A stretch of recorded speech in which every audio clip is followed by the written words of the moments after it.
I'm just following the agenda.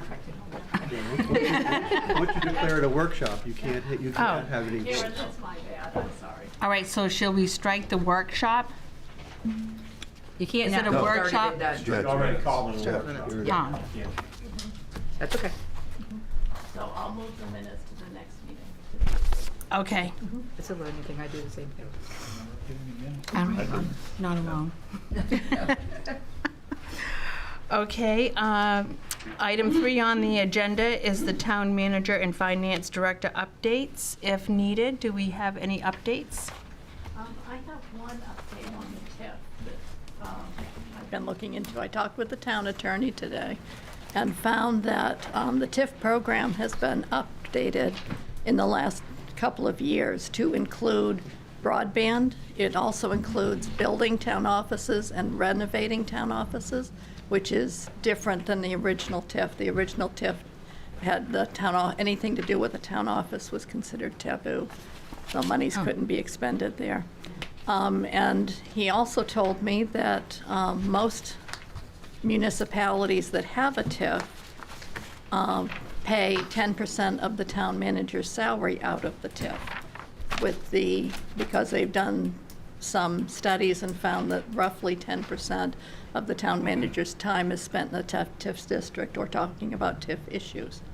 So that's another area where we can look at using the TIF.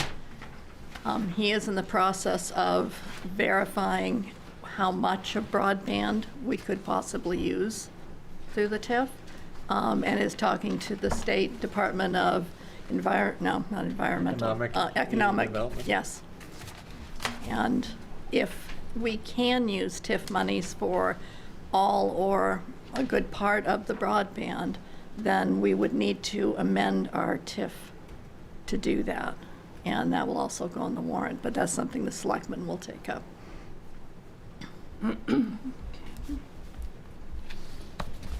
You could literally get all the money for the broadband out of the TIF, We may be able to, if the funds were available. yes. Okay.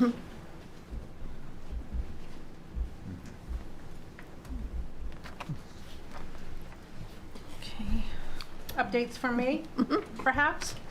Okay, so tonight's handouts include an updated summary of, on the right-hand column is the other revenues, to reflect the increases that we made in a prior meeting to code enforcement officer fees, rescue and fire collections, public works revenue, and to the left, the appropriations that have changed.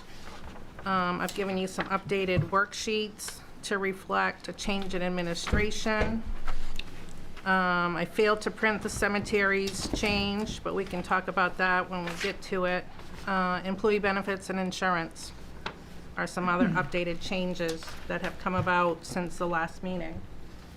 Revenue and expenditure reports were emailed out Friday afternoon. I know it was asked to provide an updated status as to where we might be as far as undesignated fund balance. But that hasn't really changed from when I last reported at the end of February. What might have changed is, because we had one accounts payable warrant, and we've had one payroll. And the accounts payable warrant was 140,000, and payroll runs about 70,000 on average. So the only difference that I would have in my prior projection is if one or two of the revenues had, had seen some significant increase in the last 2 weeks. Not all revenues are posted daily. A lot of them are done at month end. I can tell you that planning CEO fees year to date, or for the month of March to today, almost equal to what they collected in February, halfway through the month. So I think they're probably on track to collect another, 13, 14,000 for the next 4 months. And auto excise tax, again, for the month of March, it's on track through March 15th, we took in 45,000. Typical month is around 90. So I think that's right on track. I don't know if there was any specific questions as to the reports that were emailed out Friday. I know one of the questions that Ralph had asked at a meeting was to reach out to the state in regards to the remaining balance to fund LD 290. We should be getting that probably in the next 60 days. They're just waiting for the funds to be released. So I did make contact with a representative there at the state assessing office. And that's about all I have to report till we get there. Any questions? Yeah? Okay.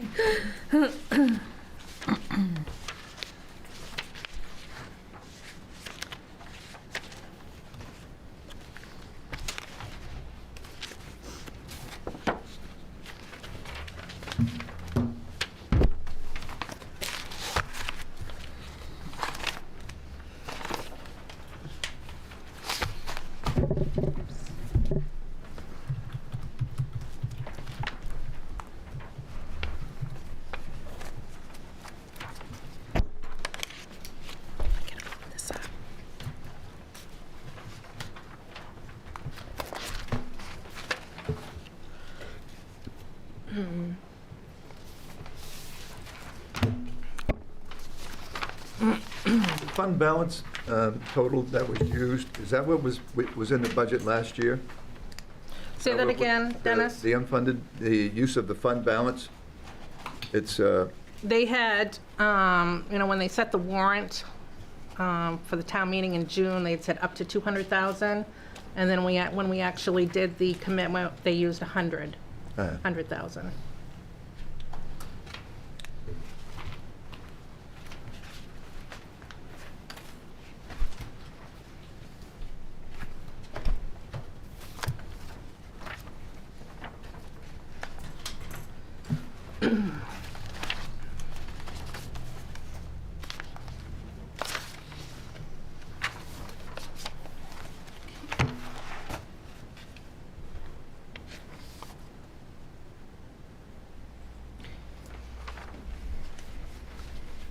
pretty straightforward.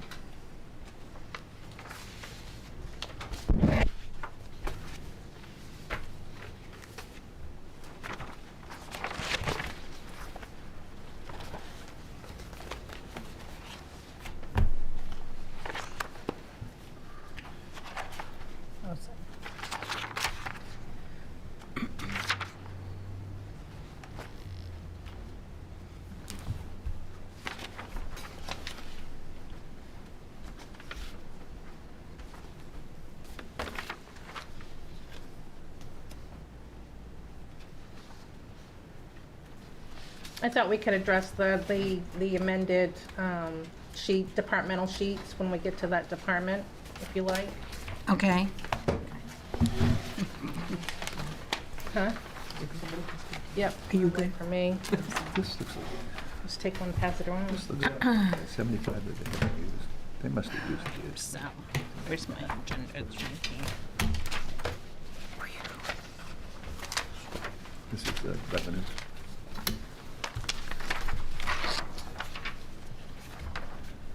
Okay, so you ready to start with the beginning of the list with the TIF and roll through everything? It's a breathing. 75 and. CBA is a breathing. Yeah. Can you clear up a couple comments, I guess, that were made at your two meetings? Okay. That way where Yes. everybody, we're talking about transparency, we're talking about everybody having the same information is what it is. One of the things about the legal fees is the comment was made that we can take out the name but write discipline or whatever. We can't, the town's small. And so what happens is you can't just put discipline or whatever it is. A comment came about the 1% addition that was given on the pension for the non-union employees. That was a matter of, that was supposed to be in the budget, and then we realized afterwards that it was not. So we thought it was already in there. So it didn't happen, we didn't do it after, When did you think it went in? we thought it went in during the whole budget process. But when the was the 1%. vote? I looked through all of them, and I can't find where there was a vote. We Or- took a vote after, though. We did vote after, but we thought that that 1% was in there for the other non-union. Because when the union people were getting main purse, we wanted to make sure that the non-union were also being covered. So what happens is, we found out that it was not put in there, and then we did take a vote shortly after. It was, In June. yeah, maybe it was June then? Okay, yes. So that we thought was supposed to be in there. So that wasn't sneaky, underhanded, anything like that. The other thing is, the comment was made about the $75,000 for the selectmen's money. What do we use it for and stuff like that? I know that came up. The last 2 years, I believe it was for the fire department. One was for, The last 2 times. last 2 times. One was for the engines on a marine boat. Yeah, and then what was it before? The pump, or A generator or something? It was, well, we actually used some on the, when the roof units went. Instead of pulling those out of the budget, we used that out of there. Because I never had seen that. I was just like, oh, what is this for? So- Exactly. And So, that's- and that's what it's there for, unforeseen incidents like that. so, It's a contingency yes. fund. And it's, it's spent on things like that, so. Where All did it this- get listed? pardon me? Where do you list it? When you put it in the budget, so we know at the end? The 75 is always there, but we never know it until it comes to us. And with the marine, with the engines, that was a big ticket. I think it was like I mean, 65,000. where is it? in the- Yeah, where does it get, when you spend the money and it gets entered, I know it goes into financing, but when it comes into the budget process, for It's an what? expense. You mean how is it approved? It has to be approved at a It's select approved at board a meeting. selectman meeting. Yes, I was looking, And then it's expensed Okay. through accounting. Yeah. Yeah, that particular line item would show under administration, Dennis. oh, okay, Okay. in the administrative account. And these are just so everybody's on the same page, is all it That is. helps. Yeah, well, You know. we appreciate it because a couple of us are still a Well- little newer, and thank you for. Exactly, exactly. And I got it, so I wrote them down, and I know you guys were doing the meetings, and so this way where we could cover it. One of the things too was about the 5 years for the insurance. I think that was answered in one of the questions that came out, that it gets all, but we've never been with Maine State Retirement. I think that may have been a slip, Dennis. We tried MSMA to check with MMA. MMA, what's MSM? Oh, Oh, that's means correct. school management, I think it's, yeah, That's all right. MMA. We tried them, and they were so much more expensive, is what it was. So we went back to a smaller group, is what it is. So, and Rolf can answer any questions on that. I know you had a question regarding the salt shed with the money, with the roof, that that there was money left over from a $600,000 salt shed, that he put a roof on another The old salt building. shed, yeah. Yes. I'm going to have him clarify that, just so we're all on the same page. When we got done with the sand salt building, there was 26,000 left. That was used for paving the parking lot in the front of the building. Money that was spent on the roof was the money we had set aside in CIP for a storage building beside the garage. We decided not to build that. We instead repaired the old building. Nathan, while you're standing right there too, can you also explain how you do, because I know there's a question regarding sand and salt, when he buys it and stuff like that. Can you answer that? We're a year ahead of our winter sand, so what that means is I purchase winter sand around June, and we haul it during probably the latter part of the summer. This year we did it in November. The salt, this year we've used a little over 1,000 ton of salt.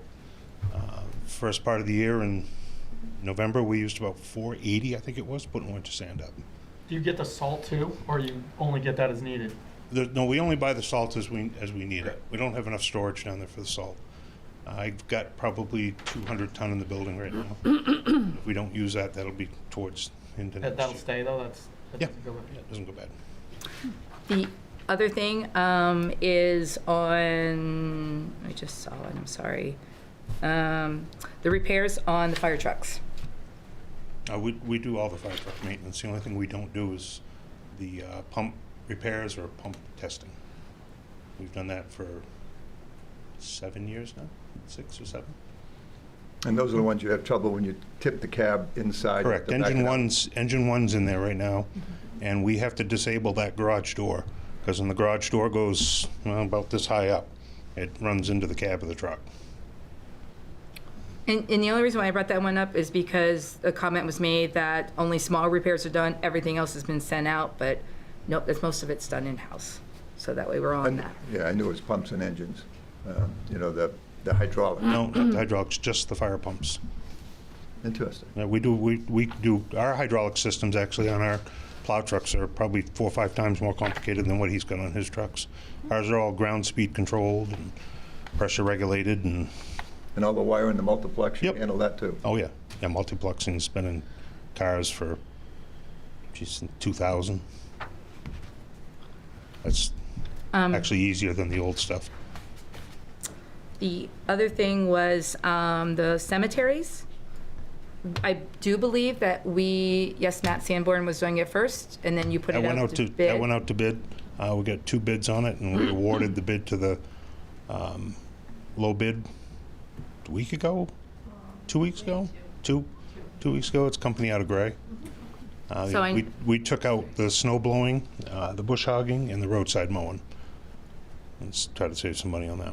I just know a comment was made that we didn't get any bids in, and we did, so that was done. Oh, no, that's good, because I know when we had met last time, there hadn't been any, so. No, we Not that it said there We wasn't. just quoted, we asked Nathan a question, he said he didn't get any They were bids. coming in, No. right? When did you ask him that? When we were talking about the mowing in the beginning of it. And This was a We hadn't gone couple out. weeks ago. Yeah. When I did my presentation, I hadn't gone out to bid yet. Right, so that's why we said there hadn't been any bids. And Right, hadn't even I gone know, out. but yeah, but that was like a week and a half. I'm just clarifying. Oh, yeah. That's Hadn't even all I'm gone out doing, to so bid. everybody knows that we've got the bids on it. It did go out to bid, that's all. Yeah, it hadn't, when I did my presentation, it hadn't even gone out to bid yet. At that point, we were hoping to go back with Matt Sanborn. And he didn't let me know until right to the end. And one other thing here is, you're done. Okay. Is the personnel policies / legal. I know, Dennis, you said, what does the lawyer do? Tell us how to read the policies. We send out to them our personnel policy when they're working on it to make sure everything is legal. If there's a question with the new policy or something like that, we got to make sure that everything is up to code, par, whatever, you know what I mean, as far as legal goes. So, yeah, they don't tell us how to read it, they just make sure we do it right. All right, So that's it. that's probably minor, where the policies have been updated in the past. As far as, you wouldn't be changing policies every year, would you? No, but, We need a total rewrite of the policies. yeah, Oh, They're The whole town? antiquated. yeah. wow. Policies are out of date. They are. They're probably 8, 9 years old, anyway? 2016. 16, right? Yeah. So while we're at it, I'll make an announcement that Sue and I and Alex and Chris were in mediation last Monday at Drummond Woodsum, in mediation on the Sebago Lake issue. We have reached an agreement. It's been signed off on by all parties. And it has to be approved by the Board of Selectmen on April 4th. If that happens, it will be a significant income by June 15th. Is that a public hearing, or are you? We have to vote on it. We have to Fine. vote on it. So I can't talk about it right now. It hasn't been approved. But I can tell you it's significant. Good. Joe, can I ask a question on that? What would the intention be of the select board to do with that money? What's that? What would the intention of the select board be with that money? I can't speak for the entire select board, It's a party. but I mean, I think it can go a long way towards reducing this budget almost down to zero.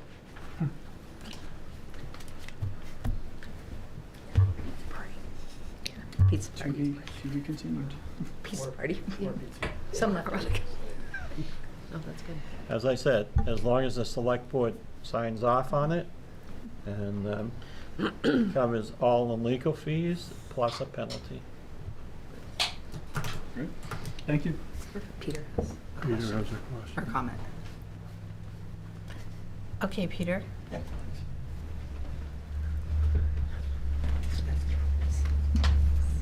Peter Levitt, 2 Levitt Road. Just since Maine State retirement was mentioned, and I know there was some discussion at the earlier meetings, and I'm sure HR is all over this, but my experience has been that oftentimes employees entering that system don't realize the Social Security carve-out, and so I would just...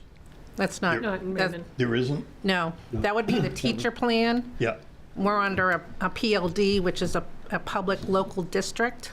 So wouldn't So you- the teacher Yeah. funded state retirement does affect your social security benefit, but the PLDs does not. And PLD is municipal? It is. Oh, okay. Yep. Thank you.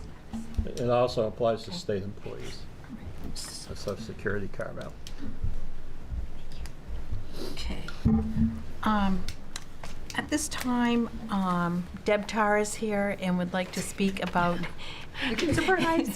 joining that aging in Raymond. Age-friendly. Age-friendly Raymond. So, I just wanted to come tonight to make myself visible. 5 weeks ago, Jessica Fay and Joe Crocker and Nick from Avesta and myself had a meeting. I kind of contacted Jessica because I don't know if you know me, but I've worked in the Raymond schools for over 30 years, mostly in second grade. Retired to be 7 years in June, and I've been subbing, long-term subbing and everything. But my fingerprints expired January 2nd. So I said I'm going to turn and go and see what I can do with the seniors. So, and I had looked into it when COVID hit, so that kind of dropped. But it really interests me, and so we kind of talked, and I'm kind of holding the ball right now. Jessica's very busy in Augusta till the middle of next month. And Joe's kind of helping with some flyers and some stuff from Raymond Rec. And Avesta's been very helpful as far as, you know, letting us use that. We're going to have our first bingo a week from tonight. And we've invited seniors, and we hope down the line to maybe involve all the ages and maybe use the public safety building. I guess Teresa was saying they do have a room there that might be bigger than Avesta's Jordan Bay place. So as a teacher, I got the first graders involved, and they, in the last minute, decorated pictures, colored pictures for the residents that I put all around on each different room, and a banner for Kindness Month in February. And then I've been in touch with Mrs. Brackett, the fourth grade teacher, who has a student teacher, and they need to do a community service project because she goes to University of Maine in Augusta. So I met with them this morning at 9, and we planned out maybe a couple of them helping us with bingo next week. Maybe a dozen of them would answer letters from fourth graders. And then we discussed this Sunday we're going to meet from 1 to 3 at the garden that one of the residents has set up in the back of Jordan Bay. And he needs help. I mean, he's a very proud man. But we have gathered some, you know, they're going to send a letter home and see if some students can come in, not too many. My husband and I, and maybe the student teacher will come and just kind of clean it out. I mean, there's a lot of dead plants and stuff, and that way he wants to do some of the back of the garden. It's not super big, and some of the residents can also plant. So we're going to try to do that Sunday afternoon from 1 to 3. And we also talked about maybe trying to get the residents, since we have one Avesta establishment, we would like to get them maybe up to Raymond Elementary and maybe meet with the fourth graders, and they could play the recorder for them. They could read maybe a story that they've written. We even talked about maybe playing cards, and we're doing that maybe at the beginning of April. So I'm sure most of you know what Age Friendly Raymond is. You know, the cooperation with the University of Maine and AARP. And for the past 5 weeks, I've been working really hard to learn as much as I can. There's so much information about it. And I'm kind of leaning toward trying to get volunteers at this time. So if anybody would like to be a volunteer, we're gonna start. If you could just put your name and your association or something, and I just have them email. Supposedly down the line, they have a monthly meeting, but Jessica will be more available in the middle of next month. But I'm trying, to see. Hopefully it goes very well with our bingo next week, and we'll just try a lot of different things, and whatever help or whatever suggestions you think we could do. I mean, hopefully she has lists of more seniors other than the Avesta building. I was asked by someone who needed a ride to a doctor's appointment because they're going to need to take medication and be a little grog, and they didn't want to take the RTP, so I offered to take them down to that doctor's appointment, and I'd like to see what seniors need and see if we can get that for them. But with our eye on having it all ages. So hopefully I said most of what I wanted to say. Any questions? I'm going to fill Joe's ears when he gets back tomorrow, wherever he is, and see what we can do to further this along. And then I thought, I didn't know whether, and Joe would have to do it, budget-wise, I don't know how it be, but see what we can do to get the other end now. Because I know Frank mentioned it on the video, I think on our first meeting, and how we can start doing the age-friendly. And so this way, where we'll see how we can really start exploring on that. They do partnerships with the library at all? I have not spoken to him. I guess they're closed. I was going to talk to They them do it tomorrow. in one morning, and Richard should be able to expand on that. Richard, oh. He's not muted. Oh, there he is. Oh, there he is. Oh, yay! Oh, we can't hear you. Yeah, I was going to take that person to the morning thing tomorrow. They have something for Tuesday mornings. So he's the new librarian. He's a new librarian, because I was thinking even sometimes they have the children involved. What about now? There he is. Okay, hi. Yes, I couldn't make the meeting the other week. There was some family thing I had to go to. But yes, Tuesday mornings from 9 to noon is when we have Senior Bridge. You should definitely come and introduce yourself, say hi. They would love to meet you, and I would love to partner with you in the future. So, nice I'll to meet be there you. tomorrow. Sorry, I'm not there.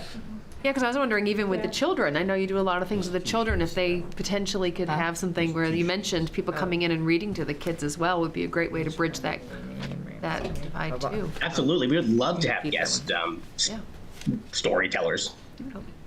Deb, we used to hold these meetings at the fire station every month. Oh, okay. Okay, and we found that the folks from Levy Lane, Avesta Housing, had a hard time getting there.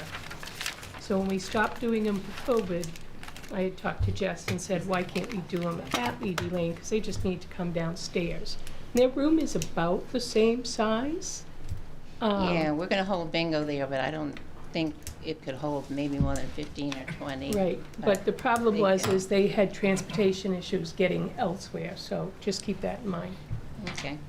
Well, Yeah, they had a little coffee noontime thing last Thursday that I went to and kind of talked to them to see what bingo looked like for them, so we don't change it up too much. Nathan, on that small van that small bus that we have, is there like special drivers? Yeah. Yes, you have to have a, it's not a school bus license, but it's a, CDL? yeah, it's CDL commercial bus license. For the small one? Yep. Joe has that? Yes, he does. Wow. Sorry, Joe. So you get Joe and a bunch of. So the RSU 14 vans, all those drivers have them? Yep. Even the vans? Yeah, the vans, all the RSU stuff has to have a CDL school bus. Oh, wow. I didn't Class know B or Class A. Class B or Class C. I think the vans are Class C and anything up be Class B. Well, you get Joe as the bus driver and you can be the tour guide. Yeah, we've got, I think that, That's a bus drivers, do we? yeah, Joe's been struggling to find them. Yeah. Okay. And Joe won't be back from a conference until Wednesday. Oh, he's supposed to stop by my house and get Easter stuff, so, oh, hurry up. Okay. Thank you, Deb. Thank you, Deb. Thank you. Are we ready to roll into the agenda? Start with the TIF? Thank you. Okay, sure, of course.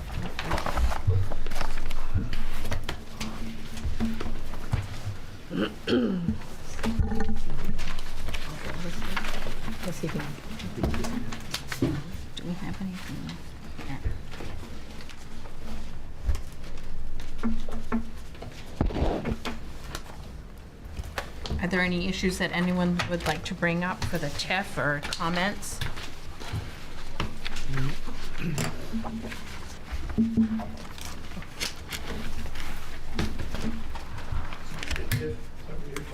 Yes, we're talking about the TIF.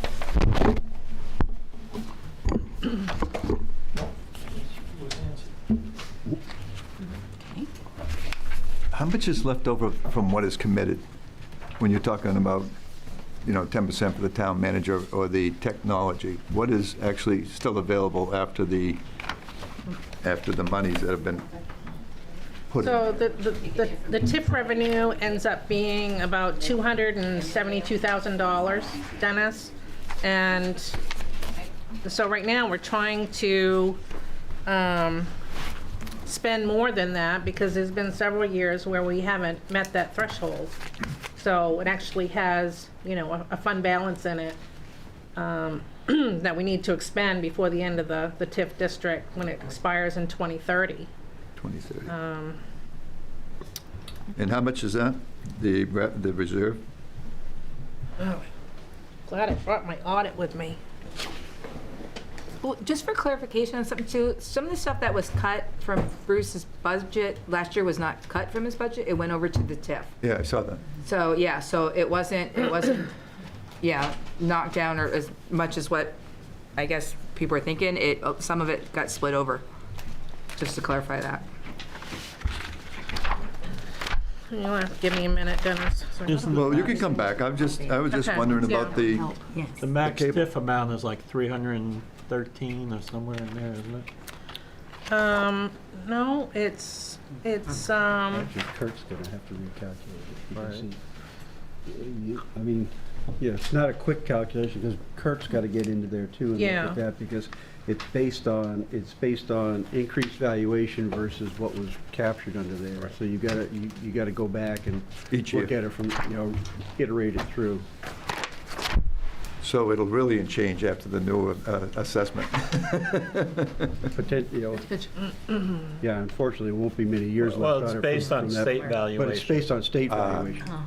And it's based on our valuation versus the state value, because you locked it at the time of the TIF, what the valuation was for that. So any increase on that is what goes in there. right there. And how often can you renew it? At the end of 2030, does it go away, even though there's a commercial At the end zone of down 20 there? At the end of 2030, that one would expire unless we apply to extend it. Yeah, that's what I was wondering about. So you can continue to, You do it prior to the expiration, or you create a new zone. but they don't expire unless we allow them to expire, right? Well, no, they have there's a, There's a that- I'm saying if we don't- 2030 is when it expires. Right. You can apply for an extension on it and move it out. But if you do nothing, then it'll expire 2030. Yeah, okay. Are we thinking about applying for an extension? Well, now that we're talking to the attorney about the broadband issue, it makes a lot of sense to extend it. Yeah. And That's what I'm especially with the thinking. town office potentially. Right. Is the other piece. Yeah, the school, if it comes, that can go under a TIF. That would be great. Yeah. So Dennis, the fund balance as of June 30 of 2023 was $237,000. No, so it's not that much.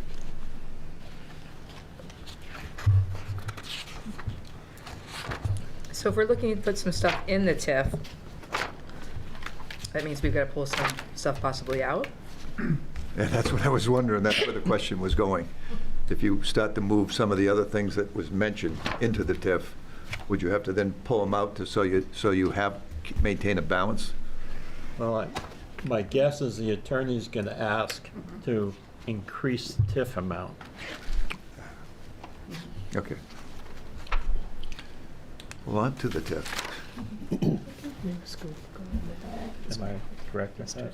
Yeah, I mean, you have to look and see what that value was that got locked at that point. Right. That's why I say Kurt has to get in there and look at it. Right. And say, okay, here's what the lock amount was.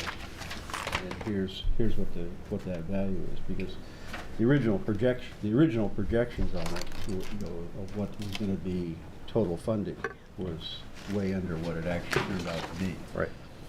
Just because of inflation and everything else. Okay, but you say that, and I guess we have to have him get in there quick to do it, because if we're doing the broadband, or if we're doing Well, the lawyer's speaking to DECD, Yes. DECD. Department of Economic Community Development. They're in charge of TIFs. Right, but we have to make that decision for when we vote on the TIF, correct? Which is coming up. Yes and no. If we're going to include it. Because if in, you know, if you look at it from one standpoint, if we bond the broadband, you're not going to have an impact in this budget cycle because you won't have any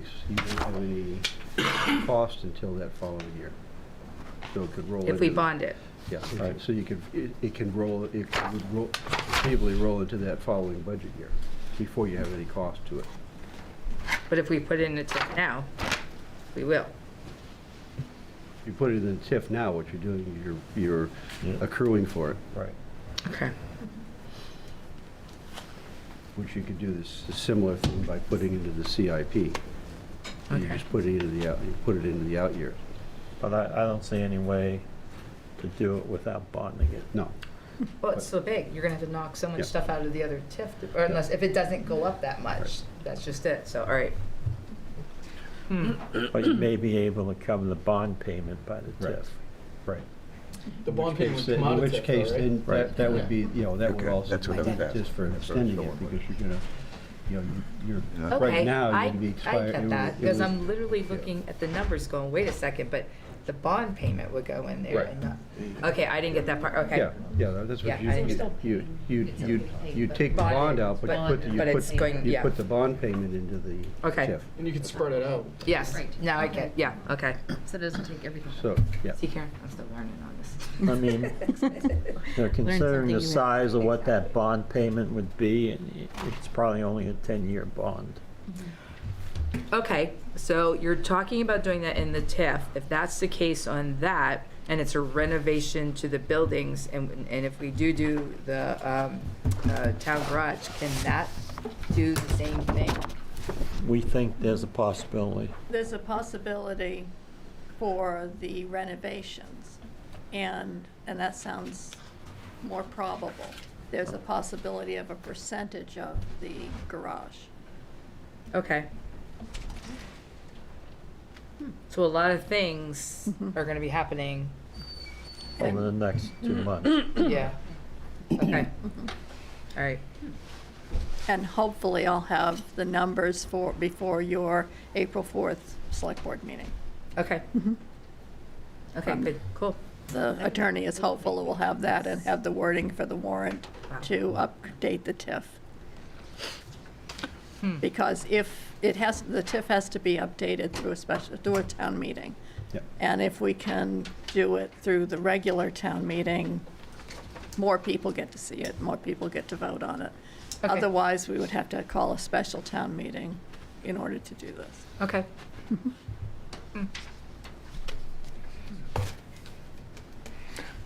So along that, that's what I was thinking about when you said broadband could go in there. Along that way of thinking, if we had to go out with an individual bond to make it work in the TIF, and it had to be 15 years as opposed to 10 for $1 million, it's 9 something, right? Almost $1 million for the broadband. Well, we did, the one last year was a 10-year bond, isn't that right? 5. Yeah, it's fine, and that's why it's almost 300 grand. But if we were to take it out, and we wanted to stretch that one out a little further so that we could take it all out of the TIF to balance the payment, wouldn't be a problem with doing a 15-year, would it? Or does that interest rate go up? No, the interest rate would still stay the same. You know, actually, the longer you go, the interest rate might be a little bit higher. Yeah. But, but you want to pay off bonds as soon as you can. Yeah, I realize. This is the second year on that one, yeah. Okay, that answers my questions. So the other thing, and talking about the fiber optic project, Kevin has been setting aside money in the CIP specifically for this project for the last, 3 years, Kevin? And That's correct, yes. yeah, so we're estimating, based on where we think we might be, if we funded $100,000 for FY '25, the project is hopefully it's gonna get up and running this fall, but we get so many moving parts. I don't know if that would happen, but if we needed to borrow some money, it'd probably be about $550,000 to do the fiber optic project, based on what we have in CIP funds and technology, which he is designated for this project. But that does not list. include the fire department, right? It does not. Right. The tower. Oh, yes, it The does. tower. 887,000 was the projection Yeah, for the total cost. so that would include everything. Mm-hmm. Okay. That's doable. A lot of moving parts. So, Yeah, a lot of moving parts, for sure.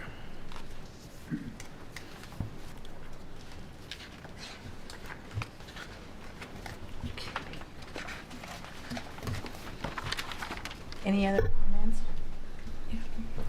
Everybody good? Everybody on the select board good? Okay, moving along to assessing.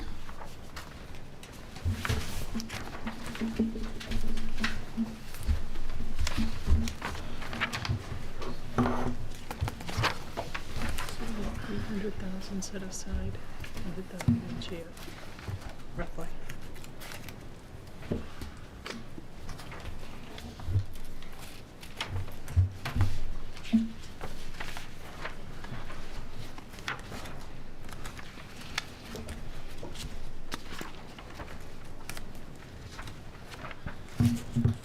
This is more a filing question. I know I've got a ton of questions, but when someone does a tax abatement and they go in front of the selectmen and they get a rebate, what does that come out of?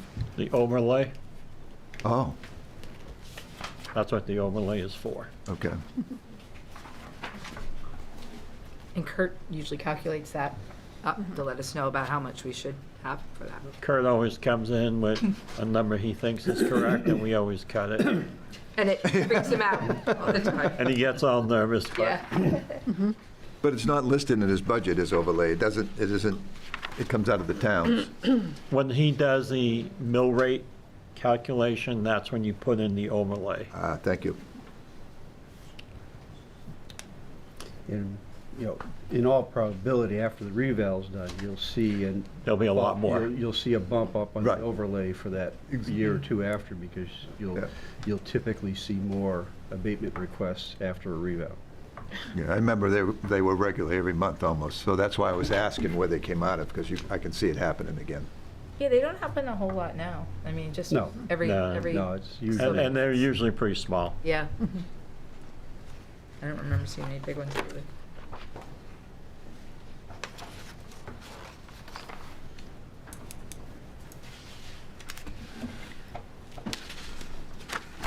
Any other questions on this side? Any more questions on select board side? Okay. Code enforcement?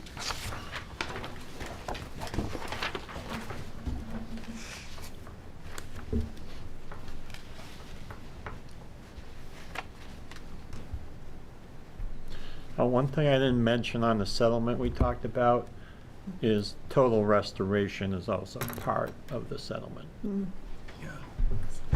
They're going to remove all the rocks? Can't talk about it. Oh, yeah. I missed that part. I got excited. Look at Alex sitting up there going, Yeah. Yeah. Sorry, Alex. And Joe.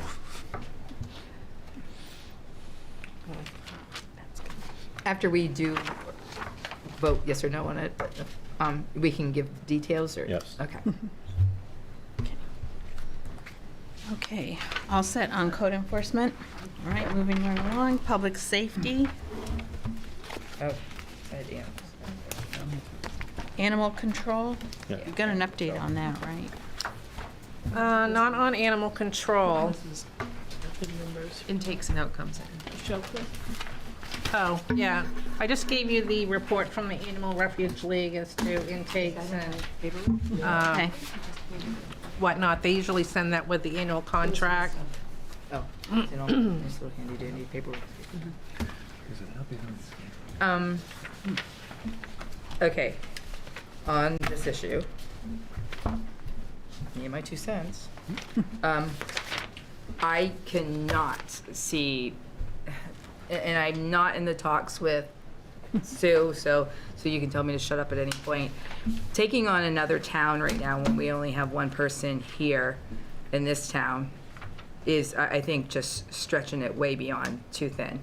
Until we get our 3 towns, and you can tell me no, and I think until we get our own 3 towns handled first, I think that, because we had somebody, I watched last year's meeting earlier today, and they were supposed to have somebody in there too for 20 hours a week to be able to give her a break, and I still thought we had somebody part-time.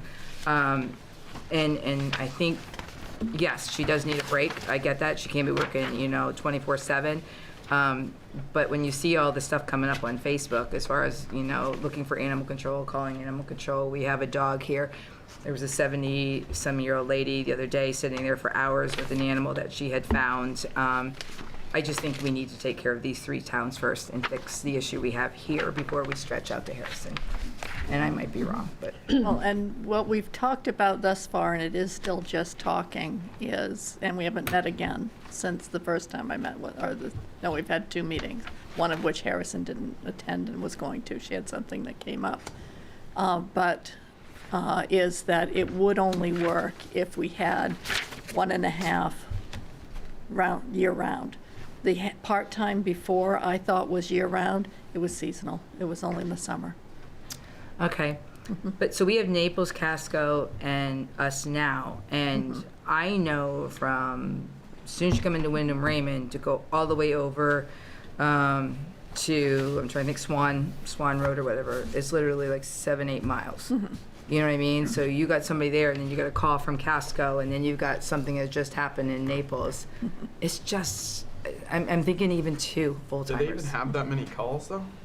I see I see the numbers on how many have been surrendered and all that, but it doesn't break it down into calls. I mean, I'm sure if That's not calls. that's what I'm saying. So you can show up and have 7 cats at one call. Yeah. Well, here's another is this a thing, too, mandatory is position? I know Have sometimes that? that she has to go to court and for certain issues. But when you're looking at these numbers, where's Casco, where's Naples numbers, too?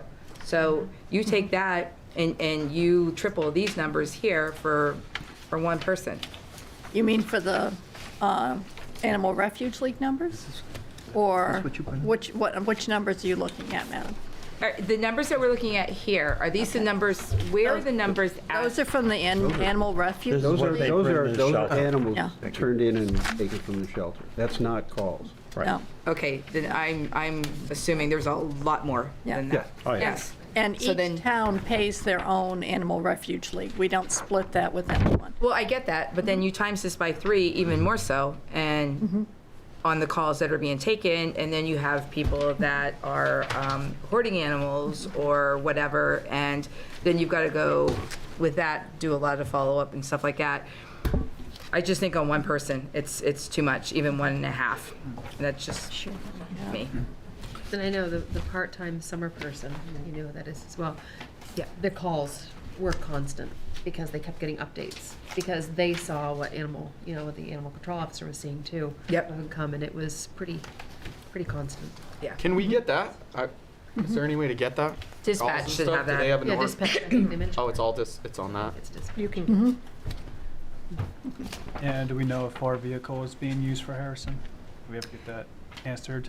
I can't say yes or no because I haven't seen it, and I don't want to put that accusation out there, but I do know she had a raccoon one time a baby raccoon one time come into the office, and she said chickens in the car that drive around with her. But we can track that, Nate said, so. Oh, we can? Yeah, he tracks his. Yeah, we did. we've got a GPS for that car. We just haven't installed it. We got to get it back. I hadn't cleared it with the Board of Selectmen, whether they wanted to do it yet or not. And we've got that clarity now. We're just waiting for the car to come back for service. And then that part-timer, would they be using that vehicle as well, or would they be using their vehicle? Yes. They would be. Good, perfect. Yeah. That's the idea is that the part-timer would be working when the full-time isn't. So another situation that did come up with the part-time, it was a different part-time one. When we made that call, she said that she was at the Casco Fire Department and she was not allowed to leave, even though she was on call. So I want to make sure we don't run into that thing again. How can you be on call and not be able to leave? That's what she said. Nathan, was that the? Yeah, that's when you and I were at that dog and she could not leave. Yeah. Wow. Yes. And so meanwhile, she was being paid to do Yeah. the part-time, but she was also at Casco, she was not allowed to leave that area. So and not mentioning any names because I don't know her name, but the one we had, but yeah. Sue, could you surrender? Does that mean someone gives a dog or cat to the animal refugee and then they take them to the shelter or something? Or is it just dogs or cats that they pick up? Surrenders are where Anyone can bring them in. anyone can take their critter in and say, I don't want this anymore. It's not just It's not animal necessarily control. it's not necessarily taken there by the animal control Right. officer. It could be a citizen takes Oh. an animal. This is anyone from Raymond. And so you would be charged for it, a town would be charged for it?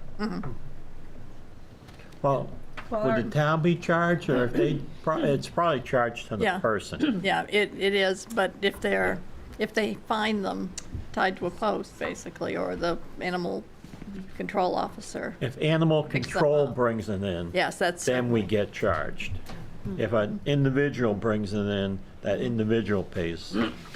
But if animal control brings it in and we get charged and they recover the money, then we get that back. And I understand that. That's the revenues that you guys Right. talked about last year or two years ago that thought was going to increase, and I don't see the revenues here, but I'm trying to figure out what part of this is the animal control and what is the actual numbers. When you were talking about it, you seemed to know exactly what animals she was picking up, or the. Well, and that's another piece that, as town managers, we're working on, realizing that the record keeping of the current ACO leaves a little to be desired. I guess. And we need to get some help to educate her, et cetera, for how to do this and how to put numbers together.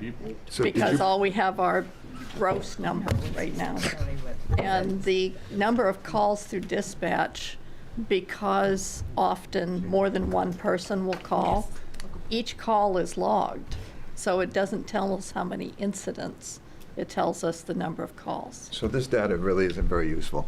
Not particularly. No. And that's- especially if we have to follow up with a person that's a habitual whatever. We need those logs so we can see. And I think it's only a benefit to her because if you're showing us, this is where you were, this is what happened. Yeah, 100%. That's the Yes. thing. I ask for fire department stuff and it's Yeah. perfectly laid out. Everything's good. It's easy to read. You know what's going where. You need to have This that. is, yeah. Yeah. These numbers came from the Refuge League. Yeah. Yeah, it didn't even come from. It didn't come Like I from said, it could anyone benefit. else. You're having so many more, and you can get that. So extra. can I clarify something on the Animal Refuge League? That is a fixed rate that we pay them per capita.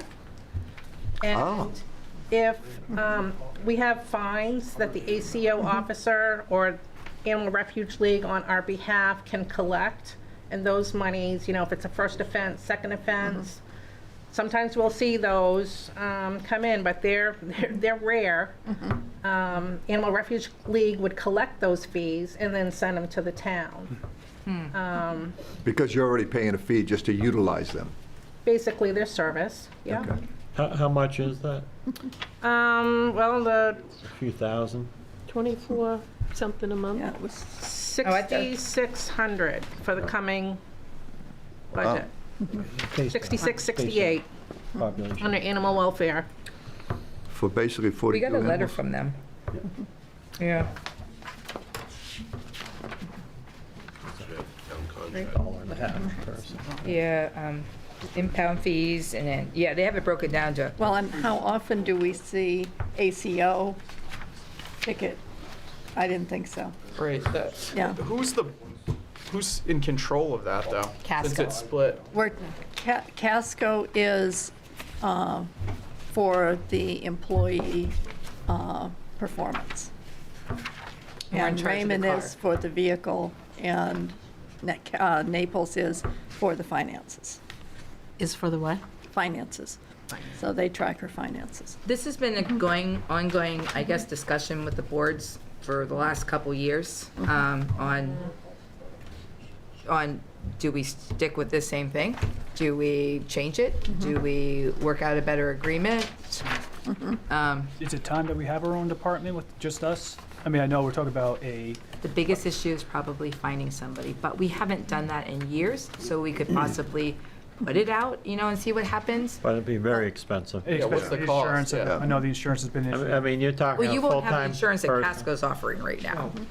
Yeah, And that's a part of the problem. yes, Okay. yeah. Yeah, but even that's split by 3. Yeah, I'm just saying, like, I mean, if we get to the point where that was, I We've been understand- questioning it for years. We really have. I mean, our share is what, 14,000 now?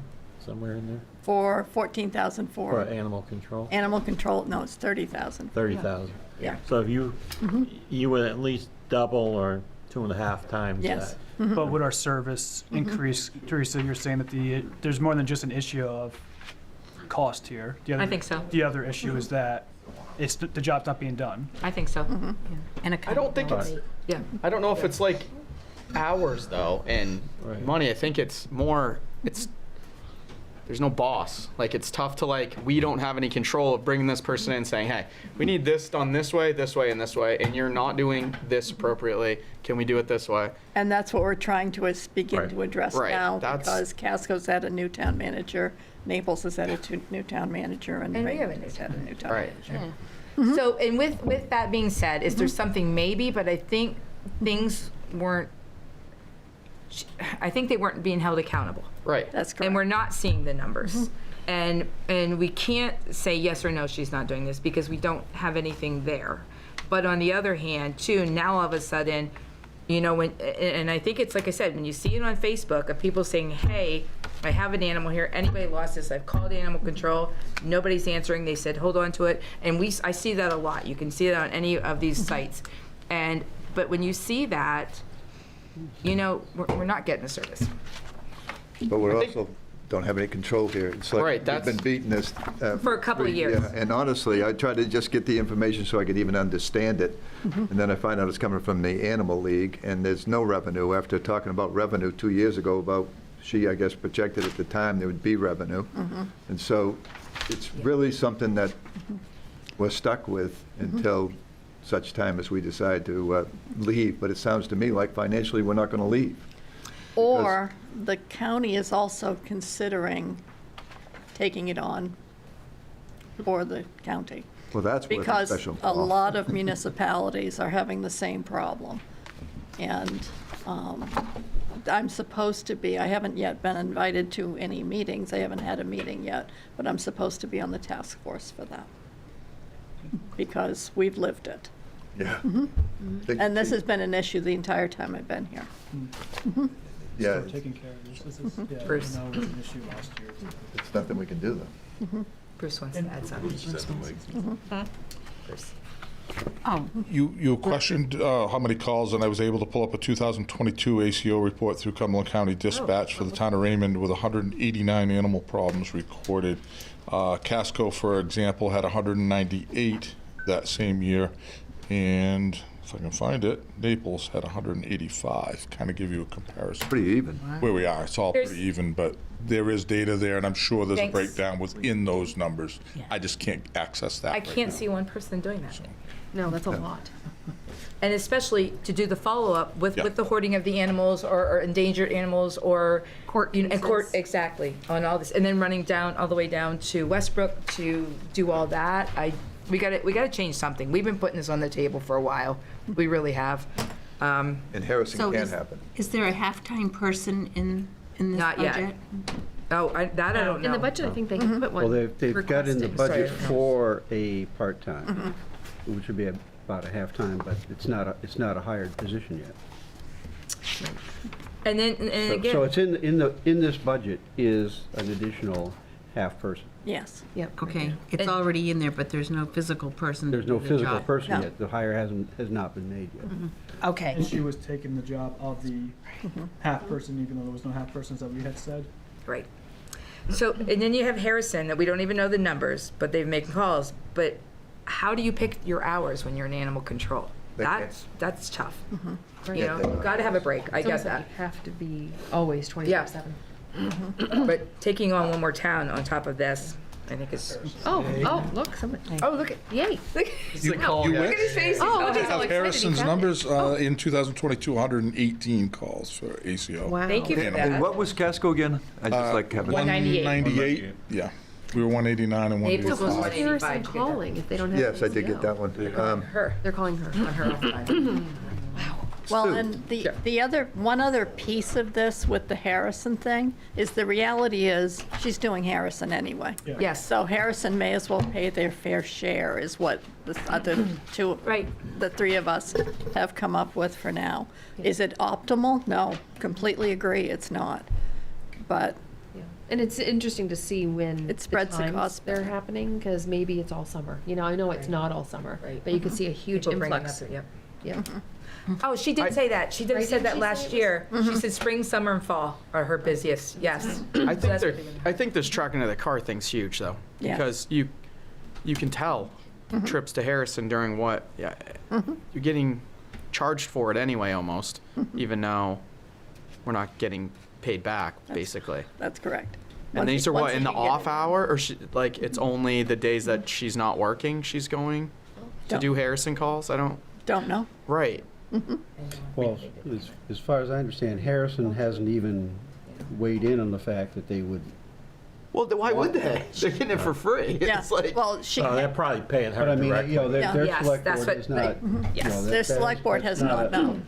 So I mean, it's, you know, at the end of the day, you know, you know, it's a proposal, but it's not, Yeah. you know, until they say that, yes, we Yeah. want to do it, and yes, we'll pay for it. Yeah, all it is right now is a proposal that the town manager in Harrison has said she's interested in. So it's kind of, I think, since we have new people at the table, I think we give it a try and see what happens. But I don't think a half person's going to be able to do it. I think they're going to need 2 full-time people, especially with 4 towns. And I think that's what we're going to find with this experiment. I think you're going to be correct. Okay. I like it when you say I'm correct. You don't hear it very often, do you? So Sue, we Yeah. spend a lot See of the time crap the I last do. 3 years talking about this. How many complaints you get from our citizens that she's not taking care of business? I've probably gotten 3 or 4 in the last couple of months, all of which have gone directly to the town manager in Casco, and he's dealt with them. So they are being dealt with as they come along, as I hear about them. But I don't know how many are out there that I haven't heard of, because I'm not a big Facebooker. But if they make it to my desk, then they go to Casco. I think usually what I do is I take a picture and I send it in. Yes, Yeah. and then when I see that, it goes to Casco. So, and the town manager there is taking this very seriously, as is the town manager in Naples as well. That's good. That we have some problems. The one in Naples has been working with her on spreadsheets and how to track and how to log things. And what's hard is it's Yeah. not just people saying, hey, I've got a stray dog. There's a lot of cruelty cases that I know that she's dealt with that I can imagine would be a huge toll on somebody, you know, so on that, put that one a little aside. I wish it was Yeah. all just lost and found and. Yeah. Well, and dogs don't tend to run off in the middle of the day when you're, Oh, God. during 8 to 5. They tend to wander off in the weekends and Yep. holidays and Yep. et cetera at night. So to clarify, our municipal proposed budget only represents the 3 towns, because we don't have anything official with Harrison joining us. If they should join us, that would reduce the budget by about $10,000. So our municipal proposed budget is only with the 3 towns as it stands currently. But if we were to go with 2 people, 2 full-timers, if that's what they decided between 4 towns, But I don't think that's what they were talking about between the No, 4 it's just an towns. option that we're throwing Oh, out there, yeah. is what it is, yeah. Because 1.5 right now, I think it's going to be tough. I just want to clear that this does not represent us going with Harrison at this point. But it's not going to cost us anymore, so we can still do the budget, Yeah. move forward, because Yeah. this Right. is Yeah, it'll save us 3 or 4 complaints every couple of months. Yeah, if we come in under budget on Right. this, you'll be okay, right? happy. Yes, of course. Yeah, I'm ready to move. Okay, we're ready to move on to fire department, please.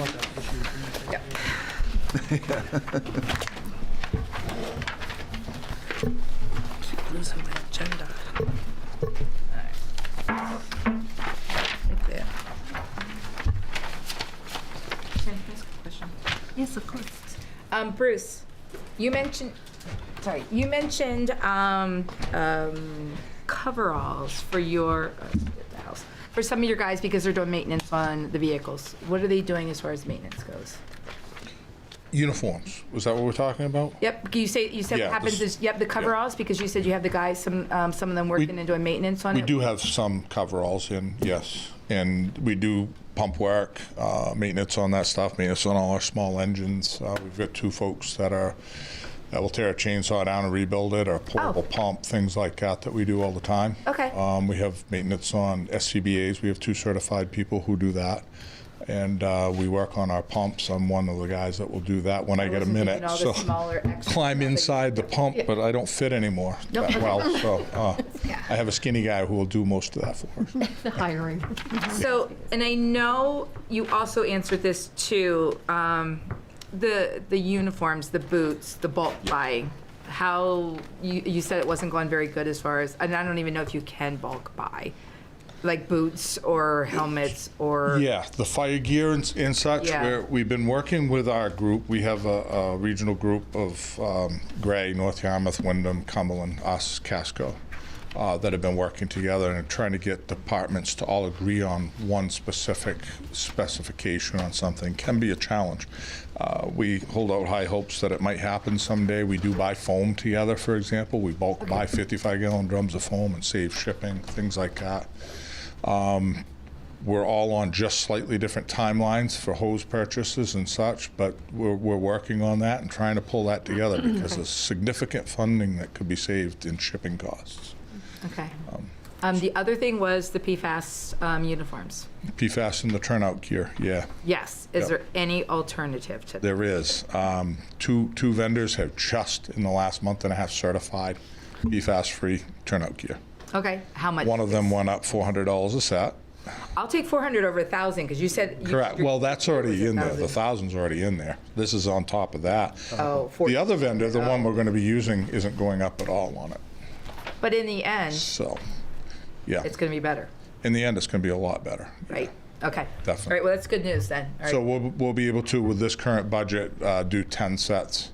10 sets and of the PFAS or 10 sets with free, PFAS free, if you will. Okay, because I know you put it in the CIP for those. So, that's good. That's Yeah, great. we really could use 20 right off the bat, and probably should, but we'll try to see what we can come up with within Okay. the budget and see if we can buy a few more. But we'll at least have 10, and then we'll work towards the other 10 next year and keep doing that. Get rid of. What would you do with the PFAS stuff you have now? Okay. There we go. Yeah, would have to go. Just don't bury it up in the. No, can't Great. can't incinerate it, you can't bury it, you can't, yeah. And I'm waiting on the state to come up with a plan for their PFAS foam disposal because we do have some of that. Okay. It's all out of service, it's in the shed, it's sealed. It's just waiting for the state to come up with a funding plan to get rid of it. Okay. And one last question. Every year you give us this radio things. Yep. Do you think you're finally at a point with the new radios that? Yeah, no, not in Raymond. I wish I could say yes. Now, this fiber loop tower and that equipment, and if we can get this grant, that would definitely be a huge help. Grant because of the money of how much they are or the. Yeah, and Okay. grant, I don't remember the exact figure, but let's just say it's around $189,000 for portable radios and mobile radio replacement.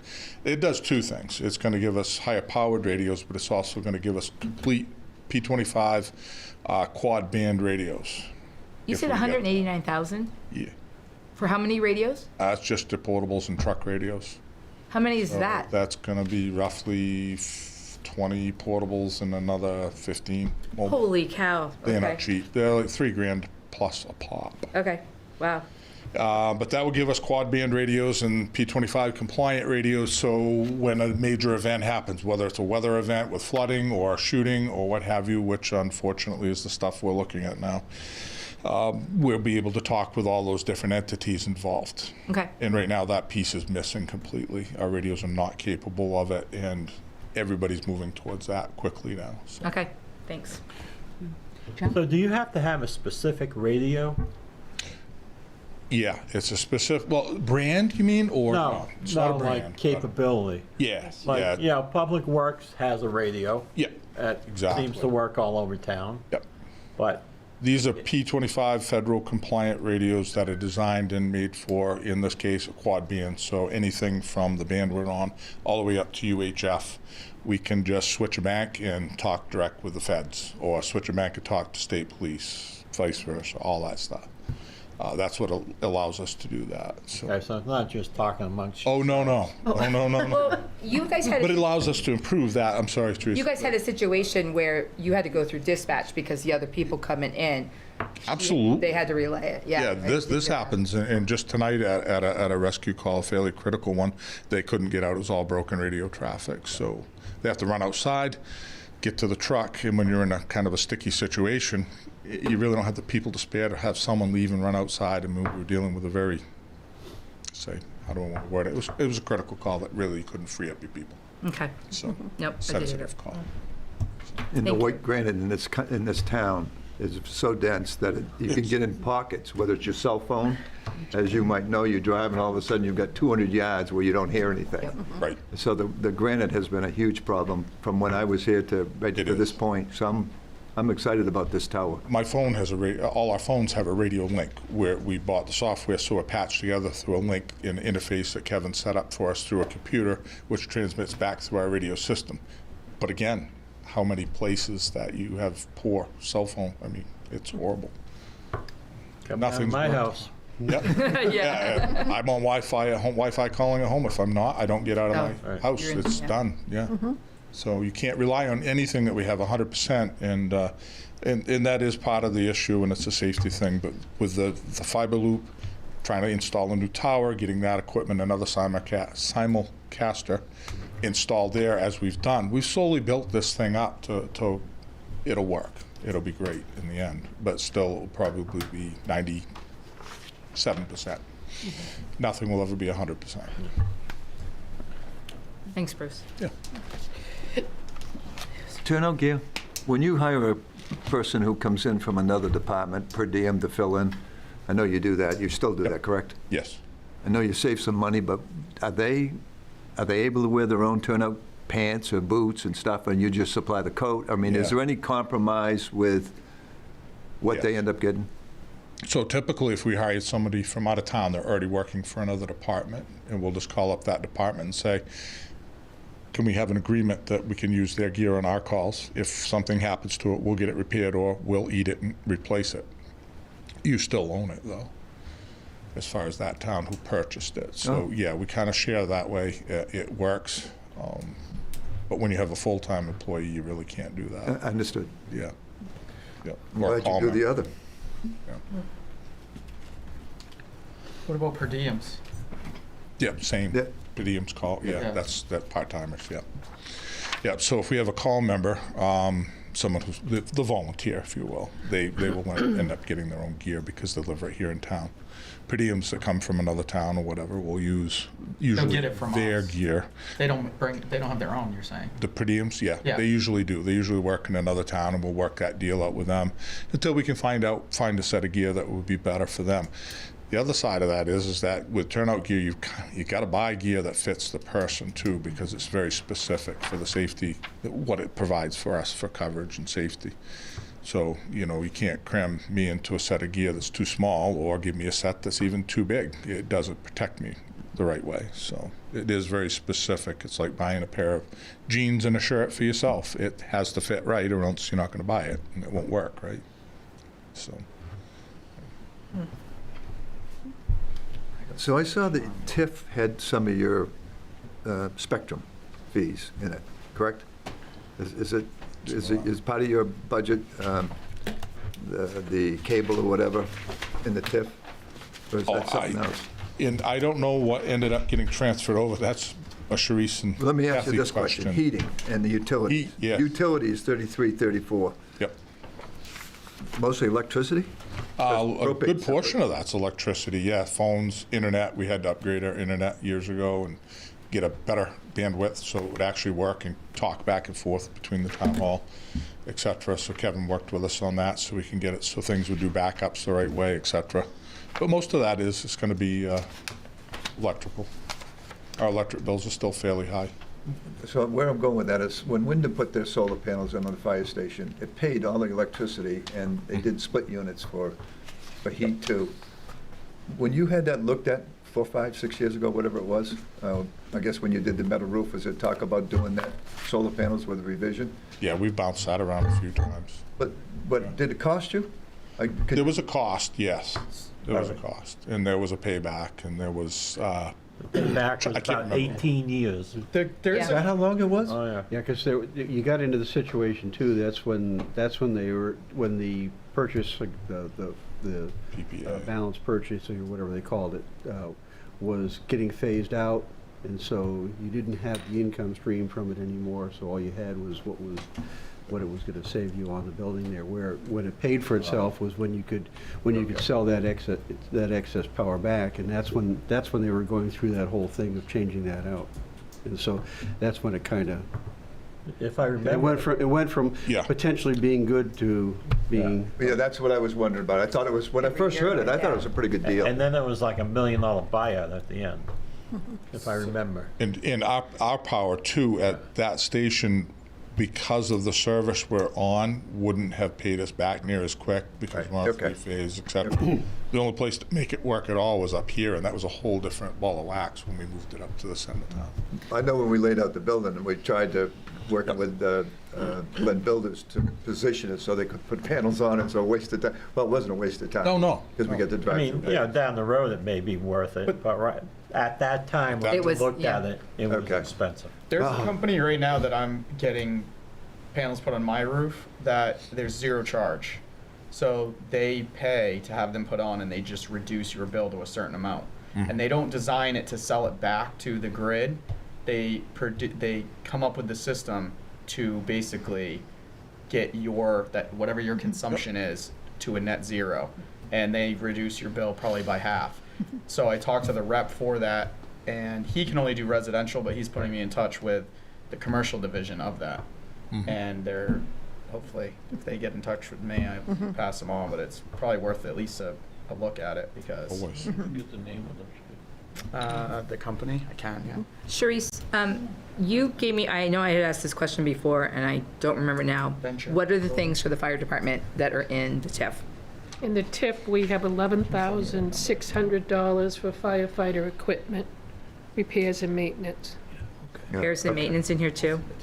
Well, that's the total, 11,600.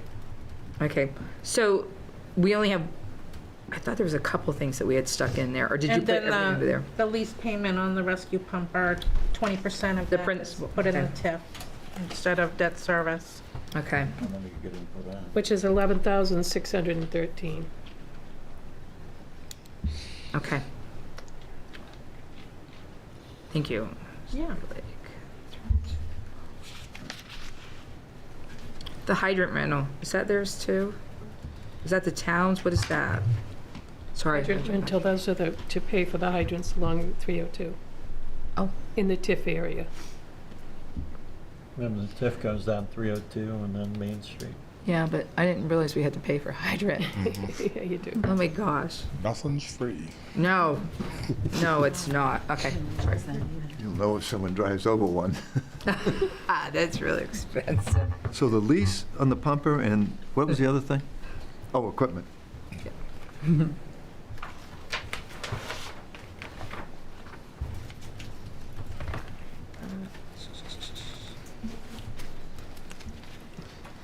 All right.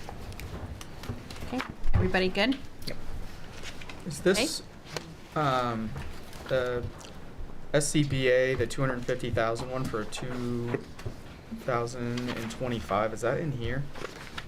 It should be listed under the CIP spreadsheet Oh, it's in for the CIP, plan yeah. out. Yeah, yeah. That's why I- Now, the plan is just to put in for a grant for that, but the standards have changed so much that it's time again to start looking at that. The grant is the 10,000 though, No. or it's a bigger grant than that. Yeah, oh yeah, that's, that one's gotta be, hang on, dig through and find it, but I It think. said the it- grants have been written. That one, no, because that's a year out. The radio one's the one we did this year. said it was the We were grants- going to include, The grants have been SCBA. written in, for SCBA's and radios. We were going to put that in for SCBA's this year, but when we chatted with FEMA Direct, they said because they fall under the same category, not the exact same equipment, it could diminish our chances of getting one or the other. So we said, we'll stick with the Okay, so there's radios nothing at filed this in point. March? Nothing was filed for SCBA, correct. Okay. So we put a placeholder in for a year out for the SCBA, and we'll try again with a grant. That will be our focus then. And if we don't get it, then we'll have to do something. So he has 7,000 budgeted for SCBA's in the fire department budget. That's in the fire budget, ops budget. Yeah, And and that's our it's- maintenance. So every year we have to do a flow test on every pack. They have hydrostatic testing that are done. 50 though, so where's that one at? It's gonna be in your is it double? 25, 25, 26 26 line, yeah. budget. It's not in this budget. Look at your plan. But it's and under you've the got a column capital. Here, FY 26, 200. But it's in 2025. Huh, okay. It's not on mine. Yeah. Well, maybe it just was put in the wrong spot. No, it's this one. Wrong spot. I The got new- it off here. I The got new it one we off just the- got tonight, I'm I talking about. put, yes, I put that sheet together. I got it I under- compiled information from various sources. to put that 26. sheet together. Oh, Okay. And I got the 250 down here in the blue, Yep. on this line right here.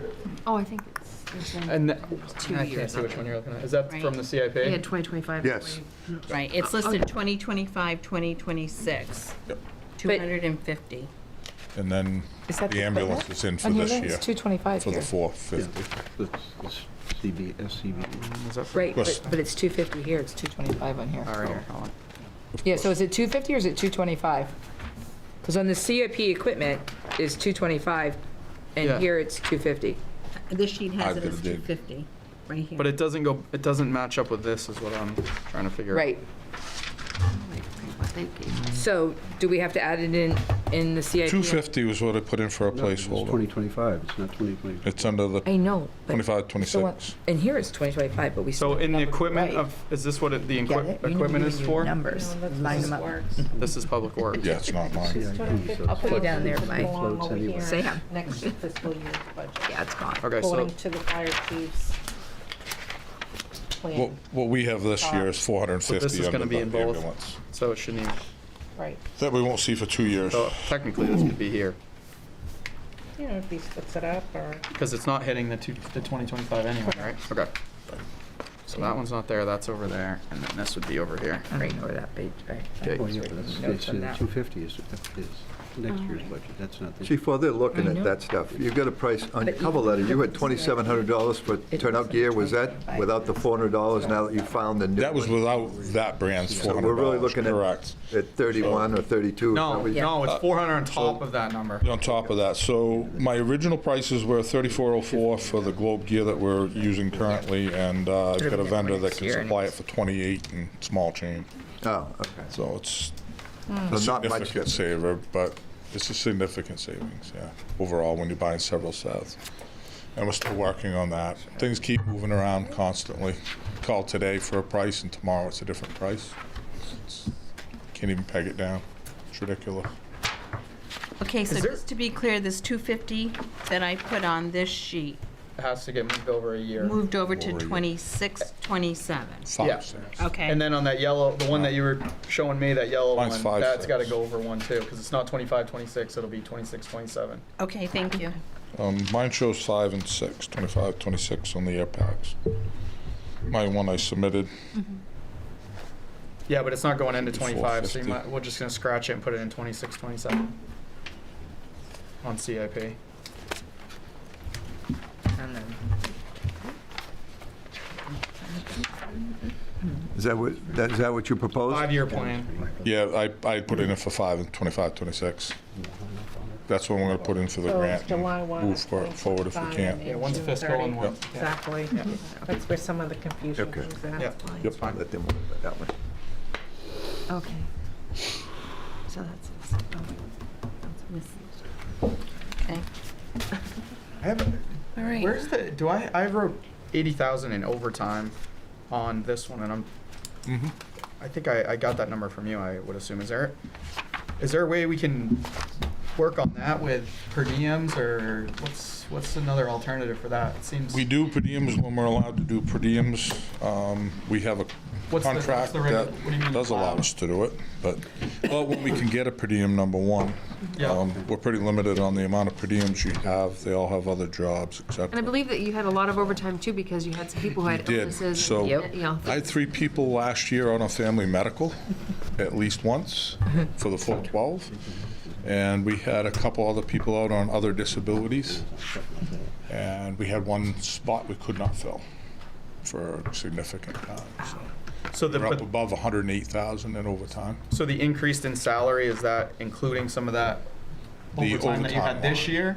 Yeah, the overtime line should be reflective of a reduced rate. We did not put in for 108,000. We reduced that down, speculating what we'll have in vacation, sick leave coverage, and things like that. Okay, but not the overall salary, that's still increased to 8%? The whole salary's increased. It reflects a number of things. It reflects the contractual agreements. Okay. And things like that, plus the overtime. I can dig through and get my actual paperwork out here, and that was based on the actual salaries, base salaries made last year, or wages rather, not salaries, added up and then put into the whole thing. The inspector, per diems, the on-call people, we have, still have on-call. Their call outs, if you will, which is when the tone goes off and they get called out and respond for the pay per hour for that. And training hours for What new was the other members thing you said, coming inspector? in, and yeah, fire inspector. That And there's includes all of those. Is that on overtime? You have a lot of overtime in that one as well? No, Oh. not a lot. Officer wages and things like that, so there's a little bump for those folks, and it's not a lot, but So is there a way to increase per diem? we could hire some more people if you can find them. I would love to find them. You're in competition with everybody out there, because every town out there is hiring per diems and trying to fill spots. But per diems don't necessarily save you money. No, I mean, they really they- don't. You know, it's just like the article in the paper today about CMMC and St. Mary's. Exactly. Yeah, they're using traveling nurses and doctors, and it's more expensive than having a person. Yep. So, You still have to train them to your department's rules, regulations, procedures. You have to educate them as to the lay of the land, where water supplies are, where trouble calls are. Well, I think where it saves is what I'm Things saying like is in that, so. overtime. It can, Because but You're paying- possibly. it's sometimes better just to take one of your own and plug them into that Right. slot and say, yeah, you're getting extra money for it, versus trying to find somebody. I mean, we work the schedule probably takes at least 10, 12 hours of our time every week, just to fill and make sure that we're covered adequately. One person calls out, you gotta page it out to everybody. It goes out to all the employees. Then you start making phone calls down the list and beg people. Part-time paramedic, will you work today? Yeah, I can't. Okay, so next down the list. So the crews that we the people that we hired that raised the amount of people that we have now, that's helping though? Yes. Ones that we've already done? It helps. So that will probably help the overall overtime as well, but for what we did in the past. it's helped. Yeah, and I don't want to jinx it, so knock Yeah. on wood here, but we are fully at full staff right Okay. now, so, yeah. So we're doing pretty well.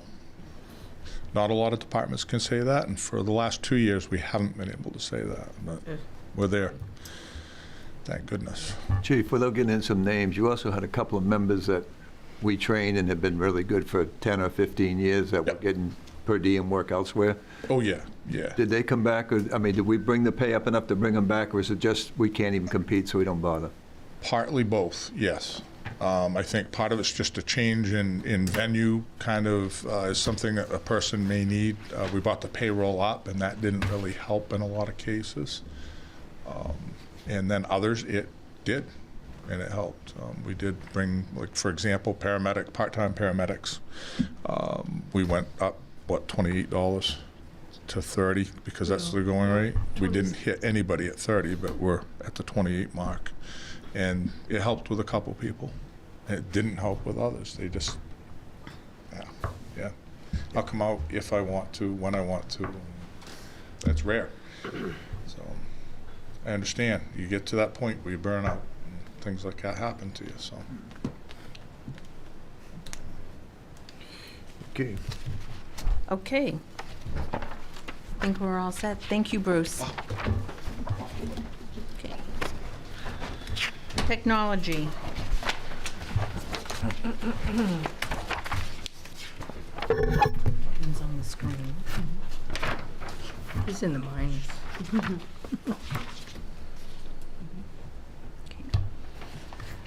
Are there further questions or comments on the technology? Nice job cleaning up, Kevin. Looks great back there. It does, it looks wonderful. Yeah, it was a long weekend. Yeah, I bet. I just have a question on the bond, if I may. Yes. Kevin, that initial build-out, that's what we're gonna be bonding. As we spider out from there, is it gonna take a lot more money? Like, do we need another bond to continue spreading out around town? Not from us, no. privately That would funded be, Andrew's sitting right there still, isn't he? And Yes. He can answer that question for funding you. that. Andrew, would you mind answering that question? Andrew Davis, Sebago Fiber. That's really up to the town. For the initial plan, for the initial fiber, that'll get us to the point that we can reach over half the people in the town. The rate that occurs after that's a function really of the signups that occur. If the town, our estimate is if you want to take 3 years, we'll probably reach 100% of the town. If the town decides that you want to accelerate it, then you could choose to expand and provide additional capital to accelerate further. But So we would have to provide that additional capital. The we town. will continue to invest capital at the rate that the business case makes sense. So if we have a neighborhood, like remember those blue areas I showed that are there, that are adjacent, if we hit a target sign-up rate in that area, we will invest the capital and build those areas out. And then once that area is done, the area next to it goes to a similar status of we can build out and expand. So it really becomes a function of the town's participation from the residents indicating their goal. There's a good chance this is only going to stay in this one little circle. It is a Because possibility. Raymond's a yes. rural town. Start pounding on your neighbors. So as you start spreading out, unless the town invests more money, only the people in that circle get the benefit. The cost to reach the next group of people has been lowered significantly, so it makes it more commercially viable. So what are we talking? as far as total cost, if you want to do the whole thing, Yeah. I'm not going to quote a number off the top of my head that's wrong. We have the high-level design model that I could provide that to you. I think last time I looked at it, and don't hold me to this number, but I think the total cost from capital for the whole build out the whole time was somewhere between 2.5 and 3. But without going into our future investment plans, I can't tell you the exact number.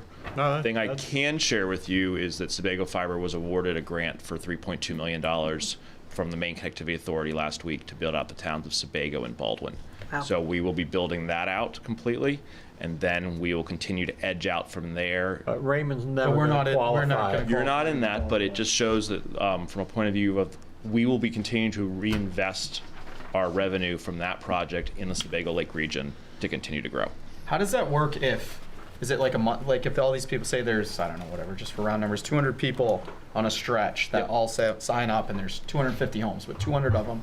Well, yeah, I want to do it, I want to do it. If in that And ratio, you guys build it out. Yes. And because it's going to work for you guys. But is it month? Like, how does that even say they love it, but then after a month they're like, nah, we don't want this. And you guys built that all up, you did it, and now they're only in for a short initial period. sign up, there is like, a 1-year annual agreement. Okay. We have to have something like that. Right, exactly, yeah.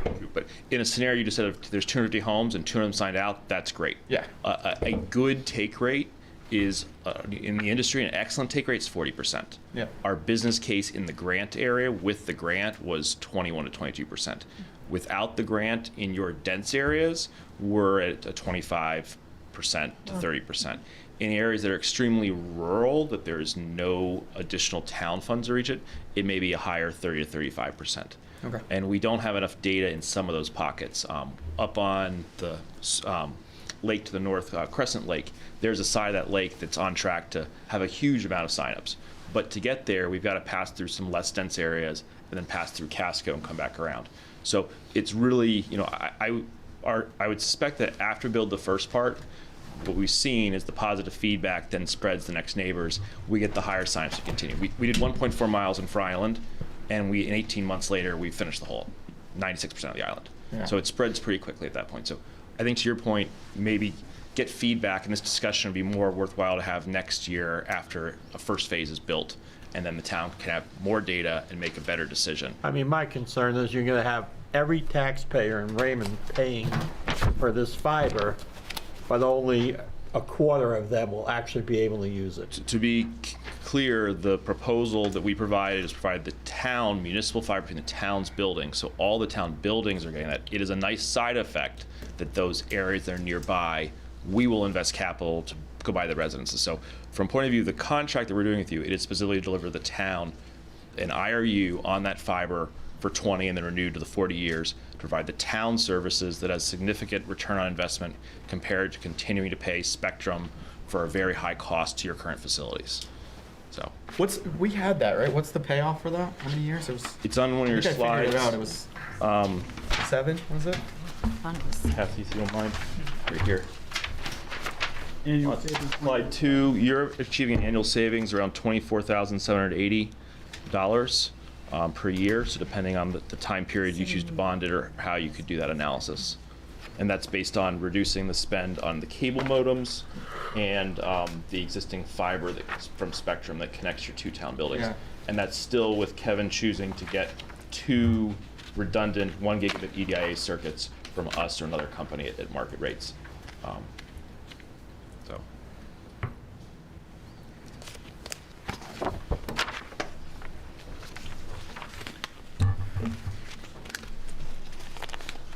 Kevin, I have a question. Hi, Joe, it's going to benefit me. Kevin? Yes. You have the CIP technology in here with unknown at this time, and but Sean and I were talking, and you had a committee or something that started. How long have you been actually working on this, and what was the process you used? For the town of Raymond, I've been involved with Wyndham and the surrounding towns for over 5 years. On the latest go-around, we formed the CoLab, which is the county, working with the county folks. Figured it out. And for 2.5 years, we developed a plan and the specifications, created an RFP, put that RFP out to bid, interviewed all the vendors, made a choice, a ranking choice on who we should choose. And from there, we ended up choosing Sebago Fiber. But this was a long-term, plan that we worked with. Again, the RFP is available for anybody that would like to look at it and see why we chose Sebago Fiber over the other vendors. But everybody in the area was invited to submit a bid, and we looked at them and went through the process. How many bids? I think there were 5 total bids.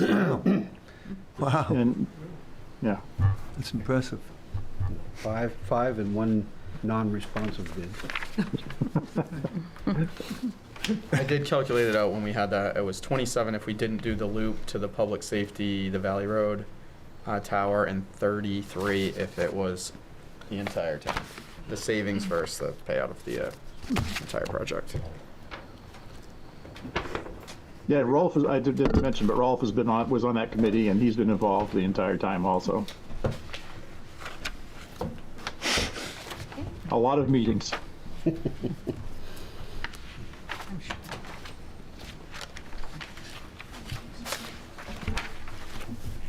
Any other questions or comments for Kevin? Andrew?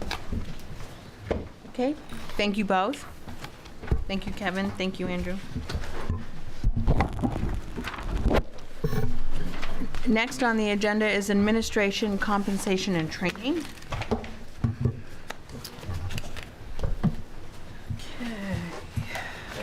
Thank you. See you.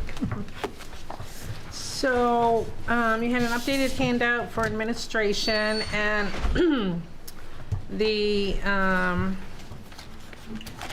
change in the proposed budget is the change in, initially when the budget was built, we thought we were going to be, well, we did offer it to an internal employee, and now we are hiring outside. And so that's what the difference is there under administration salaries.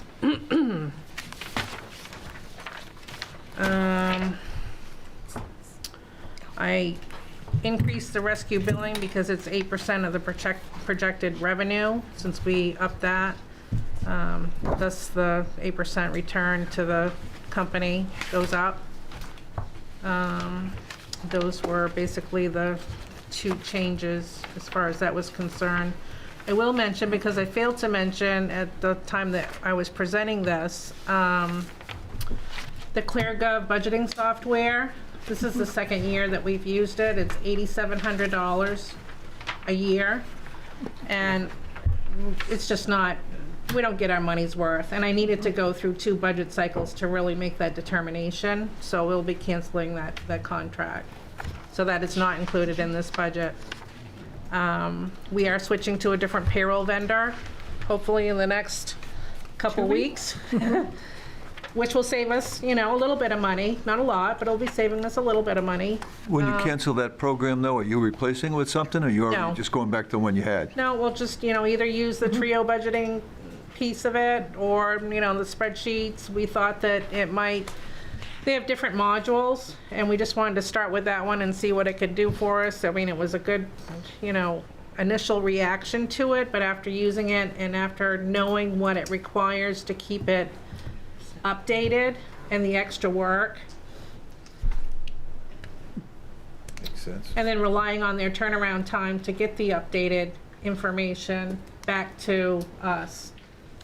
There's a little bit of a turnaround time for that. So it really, just looking at for cost savings measures, we can make do with how we did it in the past. Can you reduce the legal expense line back down to 40,000? I don't know, can we? Yes. Absolutely. Okay. Did you take out our money too? The I select did board? not. I would take mine out. Mine. Joe? No, he can't, I because can't. he's running that seat's open, or that seat is He can't do it, yeah, okay, available, I so see what he you're can't saying. He can't commit to somebody else. Yep, and then Derek and Sam, I don't know what they want to do, but you can take mine out. And Rolf's. I'll figure it out. I donate it back, so I don't know if it's even more. You gotta pay the taxes on it. I don't mind. Goes to Parks and Rec. How do I get this cool hat? It's $1,200 hat. Oh, you paid $1,200 for that Yeah, hat? come on, You're I a stole bad it deal from on that Joe. I one. gave it to you straight up. That's what happens. So I'll take at least $2,400 off the salary line Yep. for 2 selectmen? Yep. Okay. And then you wanted to reduce legal back down to the 40? Yep. Yes. Instead of 70, yeah, back down to 40. Okay. Increase 30, nope. They have 40,000 in savings right there.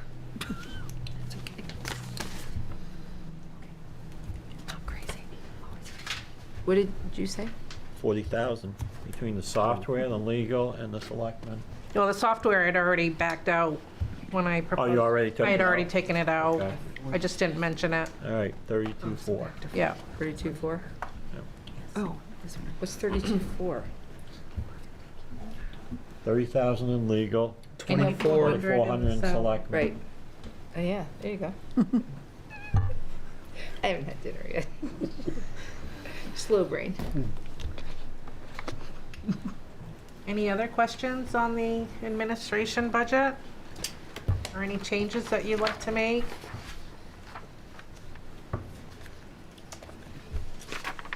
You guys got that right? Unbelievable. Thanks. Okay, everyone all set? We'll move right along.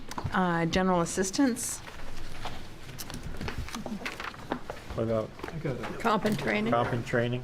Comp and training has an increase of $10,000, and I spoke to that when it was presented, that it includes the contractual cost of living for the union members, a 1.5% COLA, and then a merit of up to 1.5%, and then I'm also budgeting for an up to 4% for all other employees.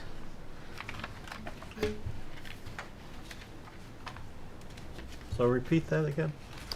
So the department budget went up $10,000, and Yeah. we've got contractual agreement with the union. They're getting a 1.5% COLA, Yeah.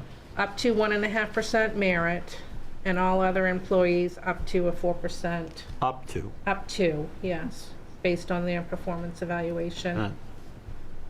So COLA is not applied to everybody? No, Only just the union members. contract? Members, they Yeah. did negotiate that. And then 4% merit up to 4%. Yes.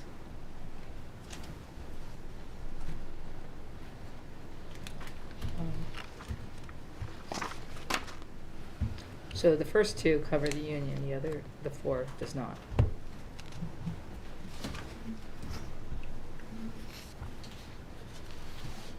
So the union employees get a 3% automatic raise. No. Potentially, 1.5% COLA, and then up to 1.5%. right, potential. So 3%. But they don't have to get that 1.5 is what it is. Correct. They can get up to it. Yeah. It has to be done, I think, through you, right, Bruce? Yeah, okay. So, but that's a max of that 1.5, right? Okay. I see So, all your faces like bobbing up and down as you look down. but in reality, it's 3%. Yep. I mean, it's not, Well, I mean, you're budgeting talking stand- about- From a budgeting standpoint, you have Right. to do that. right.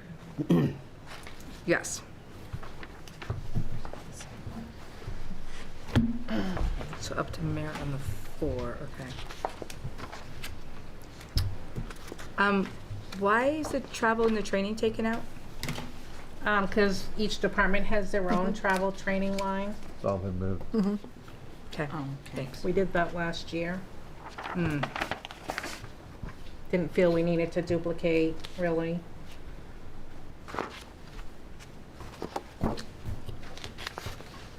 So why is this 3% increase not in the fire department budget, or is it? It is not in the fire department budget because we put everything under comp and training, all the salary increases. The 4%, the 3%. Because you know it's an automatic 1.5% COLA, why isn't it in the fire department budget? Because this is the way we've done it in a couple of years, keeping all the Doesn't mean it's increases. right. Well, it is the same as we did last year. Okay, all right. Well, you can't use that argument because you Yeah. took the 17,000, you took the rescue billing Right. out and moved that, so you, I I- mean, you can't say it was all right on one side, but not all right on the other side. Yeah, You can't say because we did that last year, but you didn't, you can't cherry pick what you did saying what you used last year and didn't do this year. Yeah, I think you need to do it by department. It should, if you know it's an automatic 1.5%, it should be in that department. Right, but on that salary thing then, so you got 2023 actual 890, budgeted was 954, and for next year you guys are already jumping up to the 1 million for salaries. Which one are you at? I'm Fire sorry. department, I jumped back to public public safety. safety to Okay. try and figure out this salary thing. So this increase that you guys are increasing, Bruce, can you stand up there so I can see you? Oh, thanks. Hi. Sorry. There's a lot of heads going down that way. So you're increasing it by 78,000. You're up 8.27% then. And if it's not including any of this, what is that increase that you're doing on salaries? How much I'm missing. of that 3% increase out of that So- 85,000 is for the fire department? The 85,000.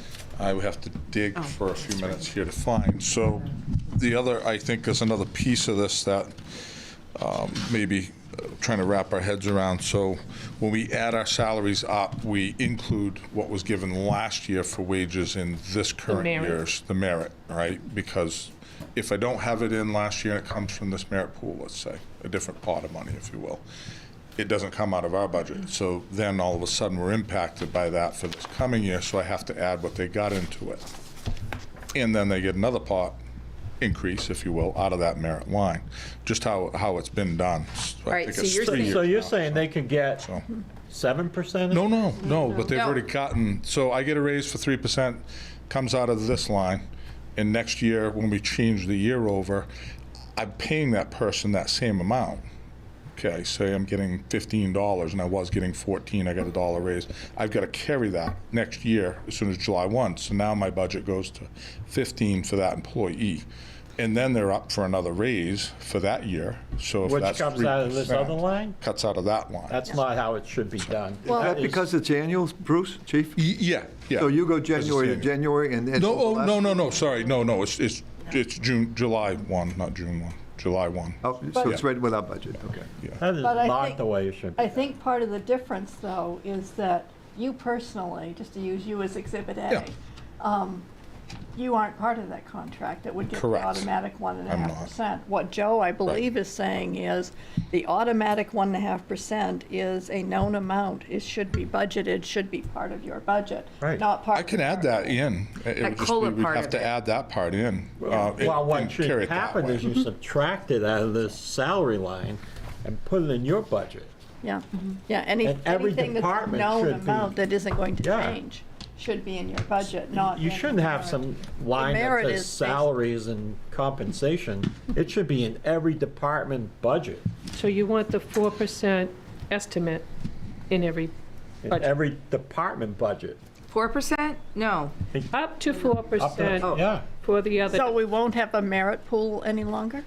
It's not really a merit pool. I mean, No. it should come out of your budget. It's built in. Everybody, if you think it's a 4% increase all the way around, you shouldn't have like this line that's out there, a merit pool. Okay. It should be in every department budget, up to 4%. Yeah, and then if it's 3.75, you just have that carryover for Yeah. the following year. So, but for clarification's sake, the union is the one that gets up to 3%. Right. Now, when you're talking, Kathy, about the 4%, That's all other employees.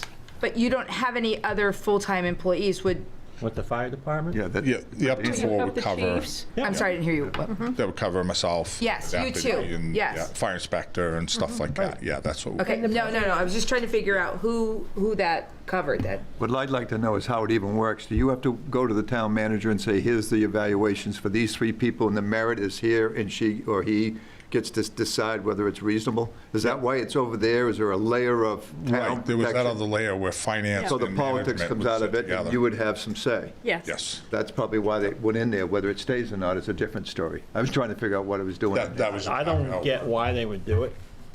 I mean, you budget it, and then the town manager still has a say on whether or not the increase is valid. So, let's move it. But it should go into every department, whether it's administration, Just makes it. whether it's public works, whether it's public safety. Yeah, I agree, because what it does is it covers salaries. So Exactly. why have that separate line, and this line Right. here should go down? That line should be 0, actually. Well, Well, you still have some people at town hall. Well, that goes under the administration salaries. Oh, yeah, okay. Break it That all makes down to sense. every single group. Right. yeah. I mean, if- Zero out. If it goes across the board, that's Well, we've had the consistent, which merit is what we're pool talking, review. been talking about all We've had year. it for, 3-4 years. Oh, anyway. well, Rita was still here, More than that. so maybe even 6. But I don't understand the idea of this merit pool. Goes back to. the Well, merit we had pool's been this- there for quite a few years. We had Yeah. discussion select- years ago that you didn't want a COLA because it was an automatic raise. It, So Right, but we you said build we it were in gonna the do salary. merits. Right, You so, build it into the salary line, and whether or not you give everybody 4%, that's up to you, Sue. so the merit started with Mike Reynolds. yes. He had wanted to, and then that's how many years it came Right. back to, whenever he was here, okay? God, that's like That's good, 12. 10 years ago. Yeah, Yeah. at least. And so with that stuck with that. So And whether we kept as a select board. $75,000 in that, and that was the limit. We never spent that much, but that was the limit of what we could do. And that no one could get a raise unless they earned it through merit, through their reviews. Well, you still got to do a yearly review. Yes. Mhm. You're just moving where the budget line is. So you Exactly. actually have a true look at what the salary increase line is. Like, that 8.27% is probably closer to 10 or higher. And it's But higher because of understand, everybody. what the chief said is, when we gave out merits last year, it was about $25,000 towards the fire department. That went into the 2023 budgeted, 24 budgeted. So Yes. that we came get out of everything. last year. So it's not really a 78%, $78,000 increase. It's minus the merits from last year. Right. Does that make sense? Yeah, Because you had to that's get the not an money. increase, that's just covering what we gave last year for wages. Because it's not in comp and training this year. It's been moved into their salary lines. Well, why don't we do this for simplicity? If there's a way to work it out so that it actually stays with everyone's budget, it makes sense. If you've got a staggered way that happens in one department and not the other, then maybe it has to have its own line item. I'm just thinking that Yeah. there's nothing wrong with simplifying this for anyone who's doing it, whether it's us or the selectmen, to understand for transparency. Make So it if- more Yeah. consistent with what the numbers should be in each department. Well, Set how up was this like broken pension. down to 85 anyway? We don't know yet. There was a We number don't that, know when we until first the- started, was about 55,000, and then we've moved up through through the years because of the. And we've kept 75,000. Yep. Well, We we're would give gonna- out what the increases and then Why- just bring it back up. You could go to every department and say, merit, Yeah, part of our increase. every department, and break down the merit lines in that department. So fire department's 25,000, you have a merit line of 25,000. So, okay, so when you're talking about that merit line then, if they don't use it all, for whatever reason, then they would have a balance then at the end, which is not a problem. Right, it goes back into the designated Yep. fund balance. Okay. Because then it's also based on the amount of employees, everything, and it's going to be so different versus a flat. Yep. Yeah. Yeah. I mean, the only reason because when we switched to the, instead of doing hate the COLA, merit when we system. switched to the merit, we front funded Yes. that, and then we carried that forward. The unspent, so that you had less of an impact, because we had to front fund that the first year. So what's the balance in that account right now? About that. There was no carryover from Okay. FY '23. It's, in my opinion, it's the same thing as when we ask for what the reserves are, so when we look at a budget, we can see what's in the CIP, what's carried over, and to have it on a different sheet or whatever, now you're flipping pages for someone coming in as a citizen, trying to figure it all out. So if it's gonna go under your salary line, it makes it easier. It's more transparent. And I'm all about it. Simplify this the best we can and make it transparent. Well, and that, in my mind, makes everything a lot easier anyway. Yep. We've only been dealing with this because we were instructed to, quite literally. And So we've I had to mean- try and shoehorn what we're doing into. Travel and training ought to be broken out the same way. Every Yes. department gets a line of travel and training. Yeah, and they Whether do. it's And they 2 or do. 3,000. Do And why do away you have with an extra comp and line training. here, travel and training? Yeah, Well, because it used to, that particular cost center, I if think you they- will, used to have travel and training in it. I and think they last took it year- out. Last year, we took it out. That's why it's zeroed out. But now we could get rid of that whole. Yeah. Caboodle. 13%. That goes into other people's budgets. Okay. It's- So on go the other Sorry, question. Kathy, Sharice, you're gonna have to do some rearranging. On the other question about ours, we also had to increase our deputy chiefs, so that's part of that line item increase, so we could attract someone. So we increased the pay for that as well last year. So that's covered in, That's So that's covered in the salary. Salary. That's current, Part of your current salary. salary Oh my line. God. Yeah. I know. So can I ask a question? If you want us to keep it in all, do you want to see their salary line and a merit pool line underneath it? You can do it that way if it's simpler, but actually it should all go into the salary line. So you don't want to see it divided out with the 4%? I don't. It's just one more thing, Kathy. Yeah, you know, to call it a merit line just seems silly to me. All those in favor? Just do away with it. Well, as opposed to calling it a COLA increase. Or, Yeah. I mean, you know, Do a COLA. I hate merit. I've hated it for years. just build it into your salary line, whether it's a COLA or merit or whatever, it's a salary line. Okay, and I'm fine with that. I And just, if, I you know, think if merit. you stay with the merit, you just, you know, you have the Well, potential to spend that line. Right. Shut up.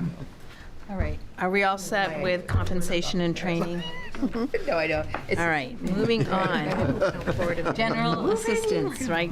I'm trying to be cognizant of the time and what we have left to do. Quarter to 10. I know, I saw that, and I was like, that's not working. It'll be right at some point. We might get there. Yay. We already did GA. Nope. Oh. So I can tell you that we've pretty much expended the 15,000 that we've budgeted through February. I don't know, For GA. But we've been reimbursed how much? 70% of that. Yeah. Slowly, but still. I don't think the caseload is going to be tremendous in the next March and April. Well, most of it goes for heating, right? Yeah, most of it's in the winter, right? A lot of it's rent, believe Yeah, a lot it or of it's- not. I was just gonna ask that. I do see on some of the warrants that you send us, Yeah. when we have to sign, that there is rent. I think there was maybe groceries or something. Rent, Yeah. food. Food, yep, and stuff like that. And that's all coming out of this, right? Yeah. 15,000, really, with rent? I Yeah, thought but you're it'd be- getting Well, you get reimbursed, at 70% you're getting back. 70% back. No, I so- know, but I thought it would be more. No.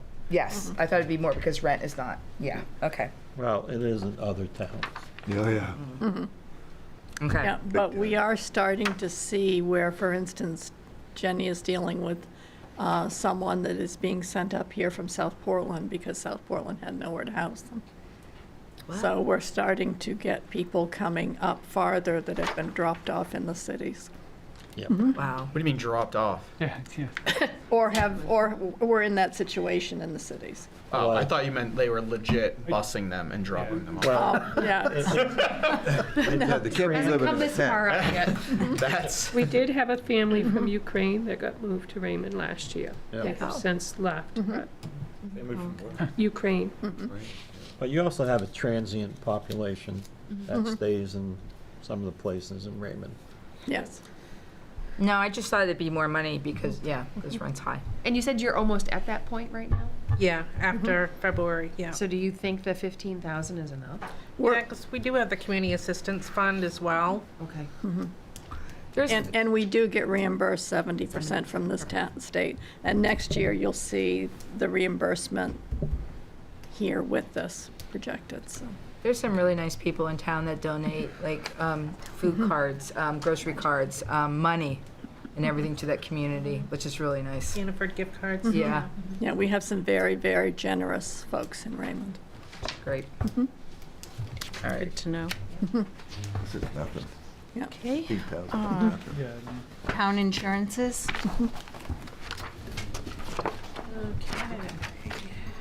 I think this one was scribed out to you guys too, the Yes. breakdown. The treasury bonding. Yep, and we got a copy of that.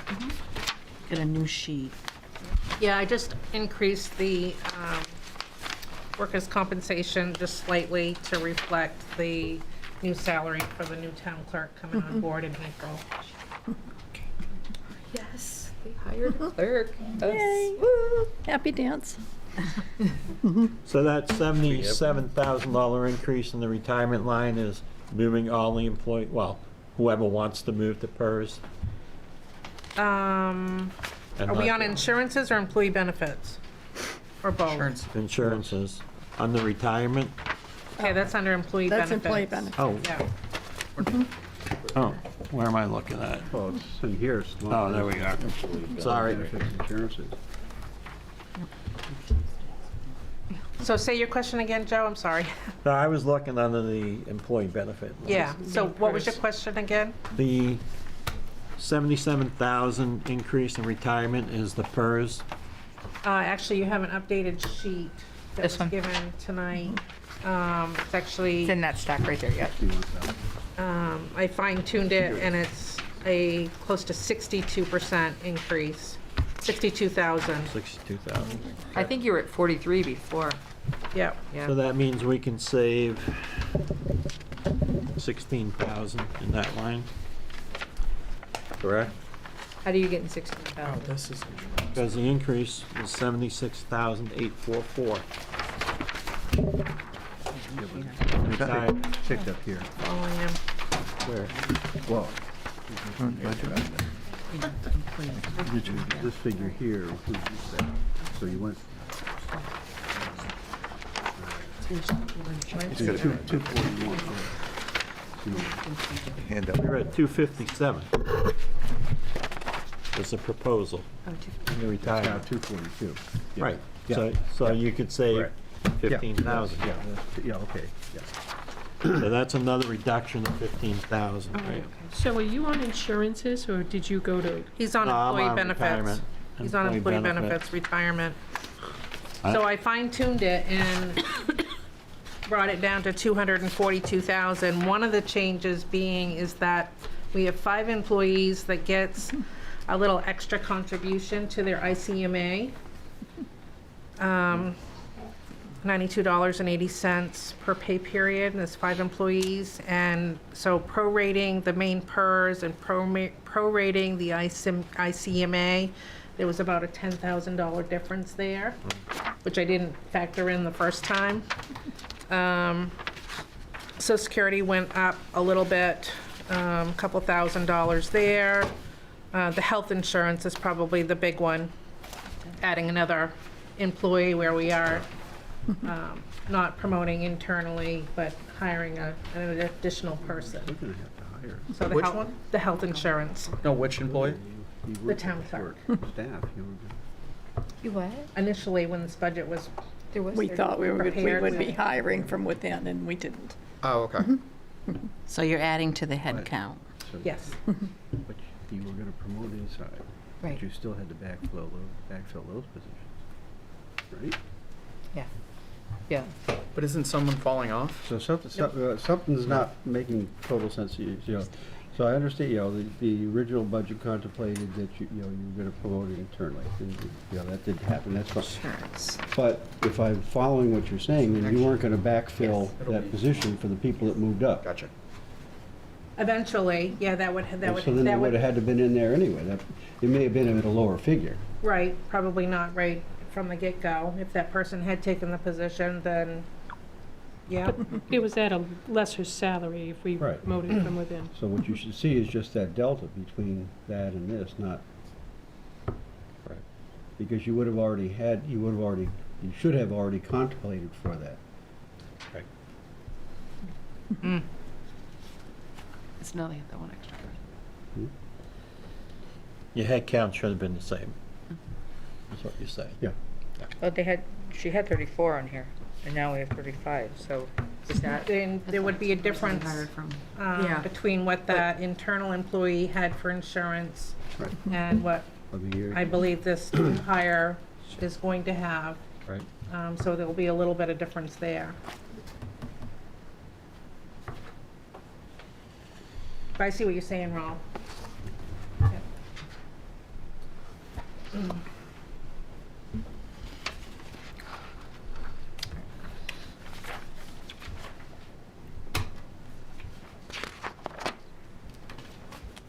What's the boat increase? I'm still on the other one. I don't know why. On which Joe one? You're on sped right through that one, but yeah. That is, that's on our Marine One Yeah. boat. Marine One went up 6%, went up $7,000. It went up insurance. $400 last year.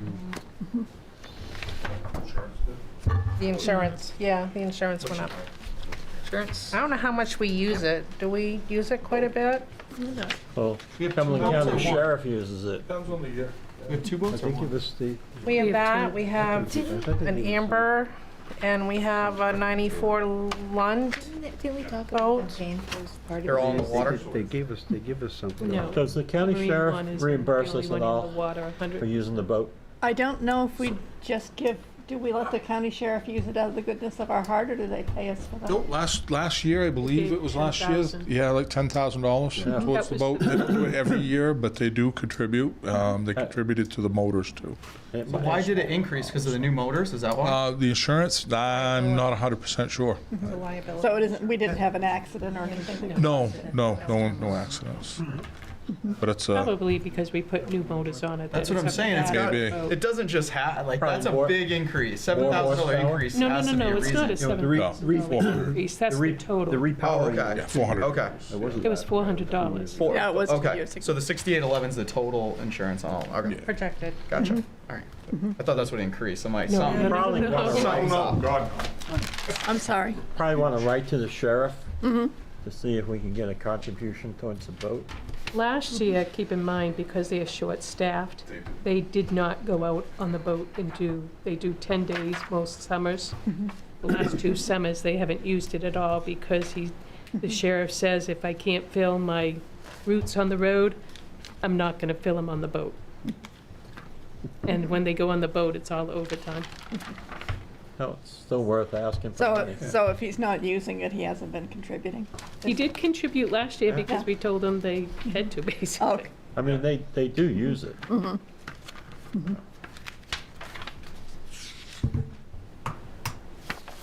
And didn't they, did we have it repainted or something, or? A couple of years ago. A couple of years ago. Yeah. Yeah. Yeah, we spent like 20, the association, I think, spent 25,000, 3.5 years ago having that boat refurbished. And then we added a whole bunch of new electronics to the boat as well, so another 15,000+ in that. That's why the insurance went up. You made it pretty. Yeah, well, Wait a minute. pretty and more functional. Yeah. Still don't know why. And I think we raised a question about whether there was any major accidents that caused the vehicle insurance to go up. Was it listed? I thought it wasn't vehicle, I thought it was under They- an they umbrella. It combined to both, so. I thought there was a bunch combined underneath that umbrella. We had a couple of minor accidents last year, nothing huge. Yeah, but I mean, but I think what happened is, Oh, the biggest increase was on the liability as opposed to the yeah, vehicle insurance. yeah, And the cybersecurity went up 10%. Okay. yeah, right. In the commercial package. Isn't it? So again, 10% of the 3,300, so it went up like $300. So, So where's the majority of that? That's only 700 The in these two. liability. for clarification, 12% increase in the commercial package, I should say. Okay.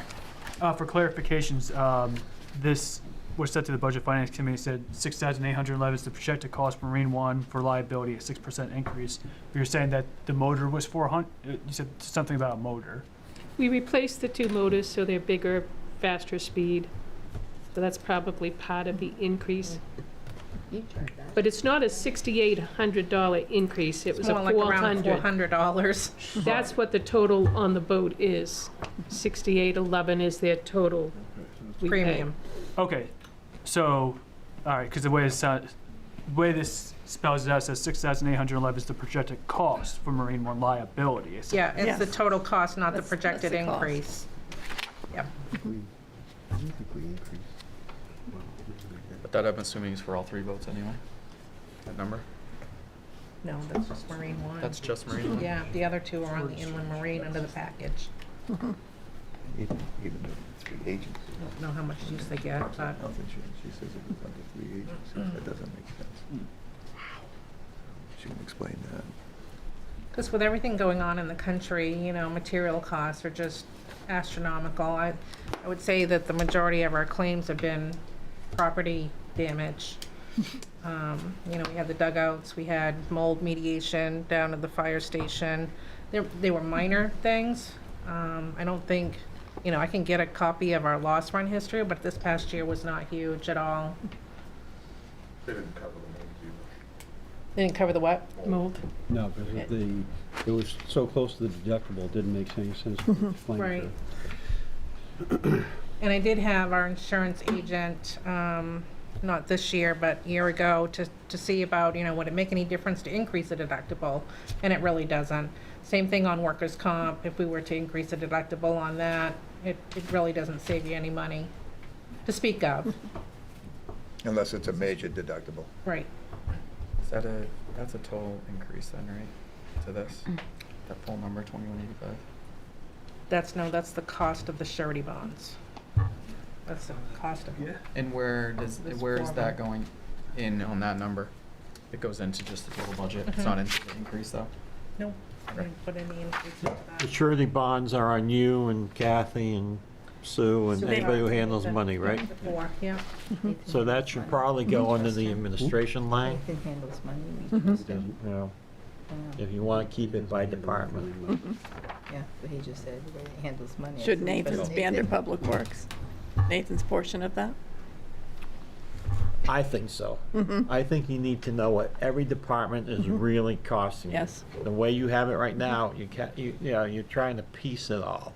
And it doesn't give you true reflection on department.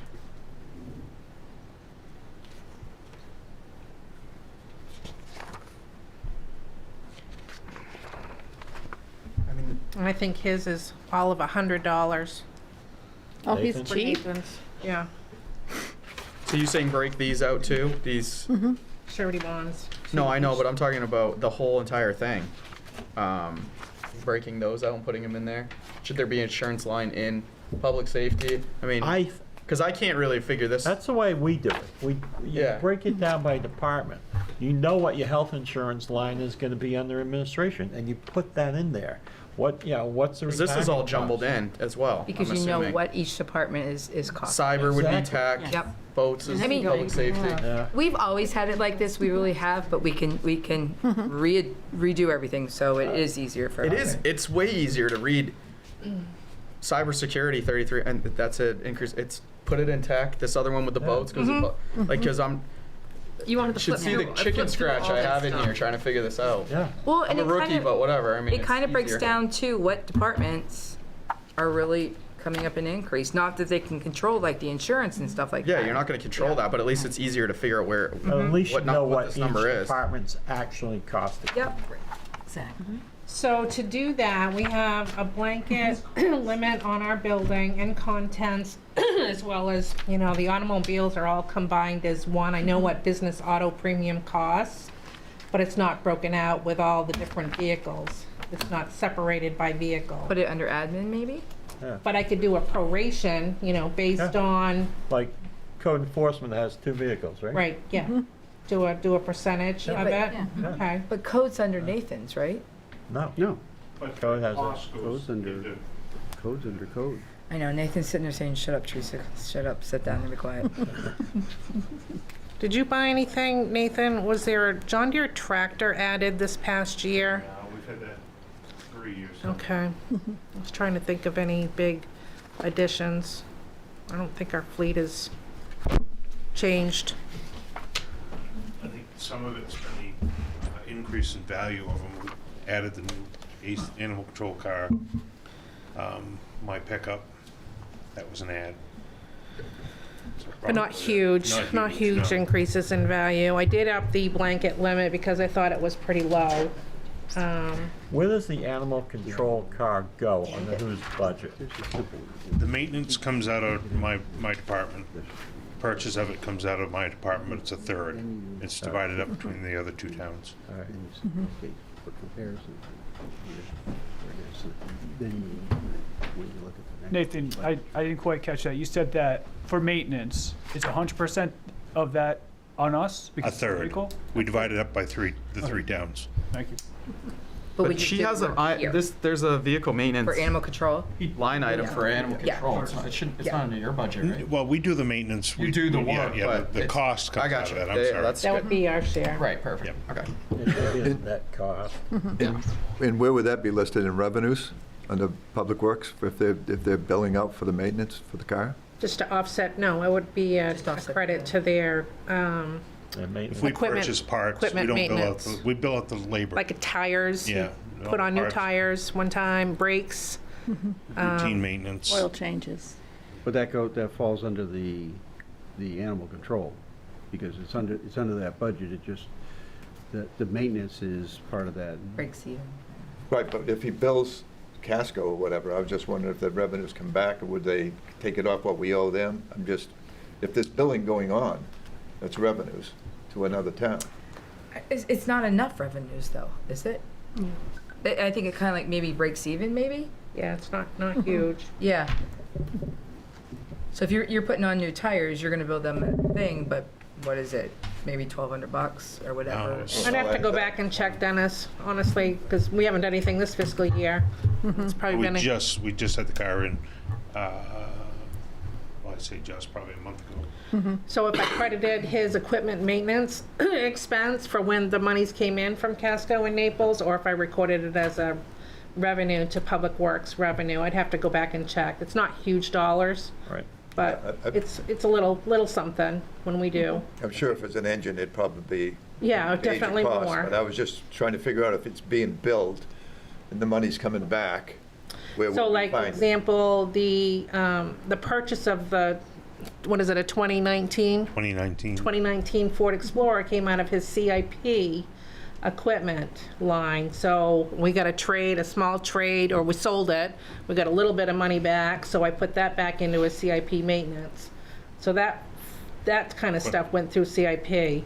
But the stuff that I billed Casco and Naples, I honestly don't remember if I credited his maintenance expense or recorded it as an incoming revenue, but one or the other. So it's insignificant, and it's not, it's not a big deal. Yeah, it's not huge. $130, I think it was, when we had the car in last. It's going to the general fund. Right. I can look into it for you, though. No, I mean, I was just, if it was something major, a couple, $3,000, when we're talking about the insurance and trying to get, looking at what we're getting apples for apples, or Right. what it's costing us to do the car, Yeah. it'd be different. We bill out the mowing machine to 3 other towns. That comes back as revenue. Right. Correct. We added that back in there. We didn't do anything last year, so it'll be coming back around this year.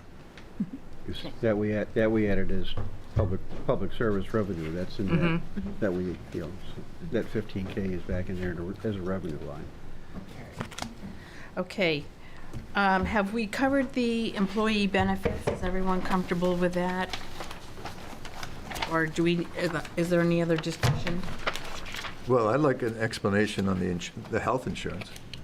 What's 3 agencies? Is that what you're talking about? While we're No, on this you got that explanation already. Right, I just want to know what 3 agents are. Is it 3 companies?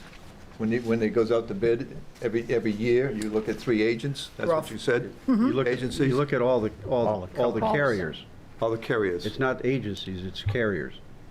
You get pricing from each of the carriers. And the carriers are different companies, correct? Like Blue Cross. Blue Cross. You got Anthem, you got Harvard Harvard Pilgrim. Pilgrim, you got Community Health Options, you got Taro, are the So ones. they're outside agencies They're outside carriers. Okay. Because They're the insurance contract is with carriers. the insurance Okay. carrier. Like your health insurance, you have it through XYZ company. So it's the carriers that the pricing comes from. Okay, I was just trying to figure out when it said agencies, you represent several companies evidently, where you have a smorgasbord or whatever, so you get to look within your company or your representative to get the prices. That's all I was trying to figure out. Was it agencies? Is it plans? How is it? It's carriers. Okay. And they all come back The price with the comes same from price. the price is from each carrier. Okay. The cool thing too about having Rolf, and he can go in and explain to them about their benefits, the employees here. So if they have a question, and they can get accurate information right from him. If it's competitive bidding, that's all I was looking for. Yep. And you're saying it's competitive bidding. Yep. The small group market went up a lot. Yeah, because what happened was they combined, the risk pool was combined 2 years ago. The individual and small group risk pool were combined into one. And so last year you had a less than anticipated increase on the small group side. But when it normalized this year, the second year into it, it all went back up. But all those rates all those rates are filed with the BOI, Bureau of Insurance, and they approve the rates for each carrier. So they're all state-approved rates, and they're the same, you know, given the exact same census, you're going to get that same price from anyone, because it's based on, interesting. it's based on people, it's based on age, you know, and whether family. An actuarial study's done it that you're going to get pretty close to the same no matter where you go. Yeah. And Ralph will correct me, but if you go over 50 employees, then it becomes a competitive market. 50 or 15? 50. Then you can go into large group plans, Right. which you can get into different designs and whatnot. But under 50, you're small group plans, which are The price is the price. yeah. And the plan designs are approved by the state. And I know when it's small groups, all it takes is one major case to knock everything out, so. Well, Not really, and not anymore. That's why that risk pool is there. That's why they combined the risk pools, so that one case wouldn't blow you up. If you were self-insured, yes, absolutely, one can blow it out. But if you're self-insured, there's a backstop catastrophic that exists back there too. So, But if you're under 50, going self-insured doesn't make any sense. No. All right, thank you. All good on insurance? Okay. Let's see. Employee benefits? we did that. We already did that. Good with that? Yeah. Okay. Right, debt service.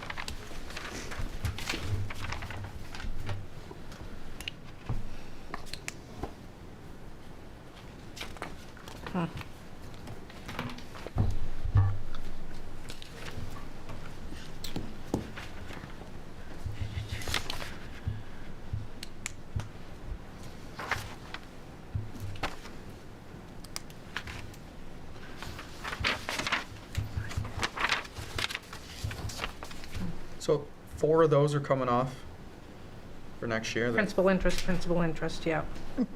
2 bonds. 288,000. 200, yeah, exactly. After this year.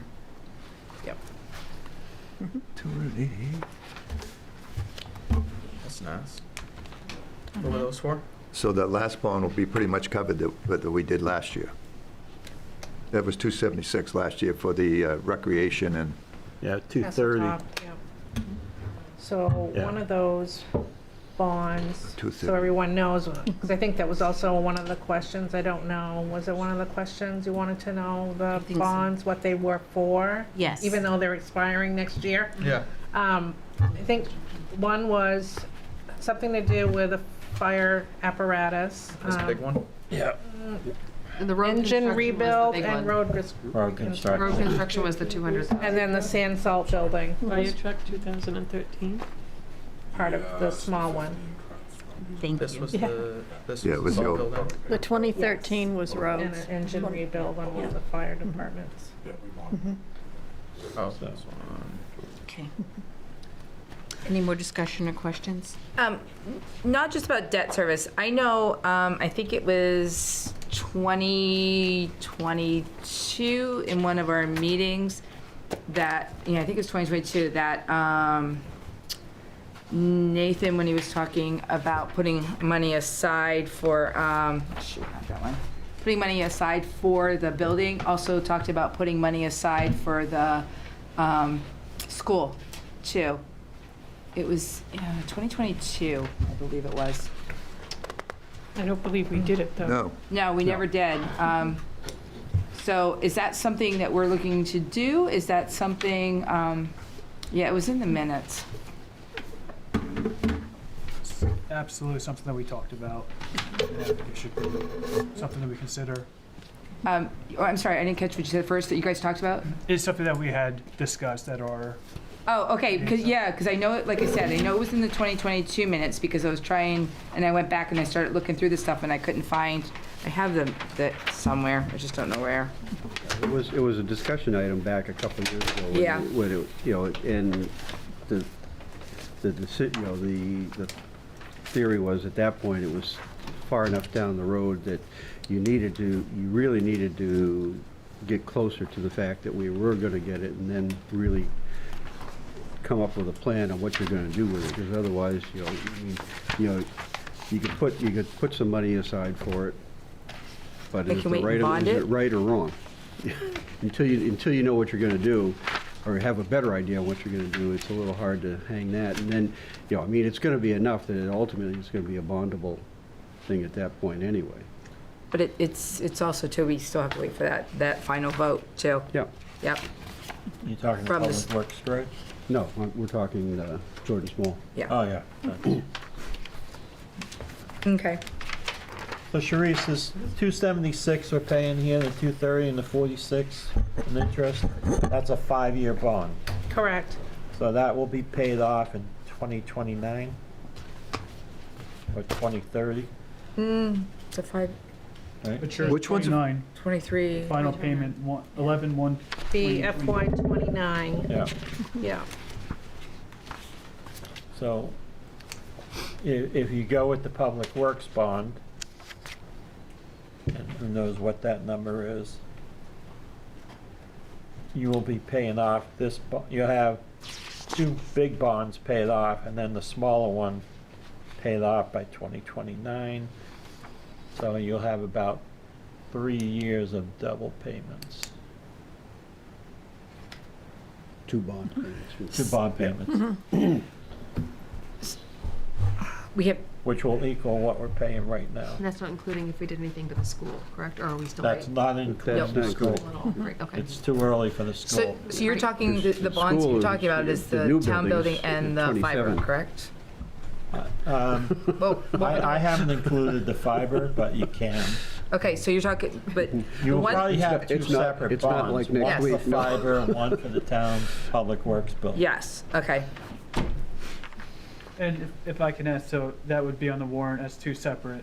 2 separate bonds. Because they're too big to, yeah, Well, it'd be 2 different terms. yeah. They can still be combined.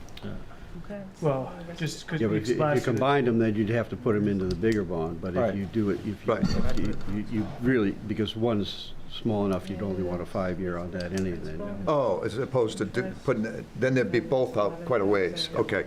You don't want to be paying I get it. 25 years on a $600,000. Yeah, yeah. Right. It's interesting. That's my input from earlier was that's how I would like to. And plus, I'm not sure, Like to pay off on the bonding agencies, when they look Yeah. at, when they look at fiber, how far they'd go out. Because they may not, on a building, 10 years, Fiber may not. but they may look at it if fiber is not a candidate for, a longer term Long-term. bond, so. Okay. All right. So Okay. it's leased too? No. All set with debt service provider agencies. Okay, perfect. At least you get some back.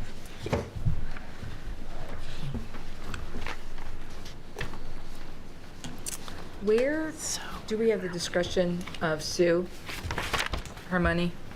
Sharice? That's under Provider provider agencies. That's $1,000, that's the $1,000. No, we That's the gave, discretionary. no, we gave, well, there was 2,000. Did we put the other 1,000 in TIF?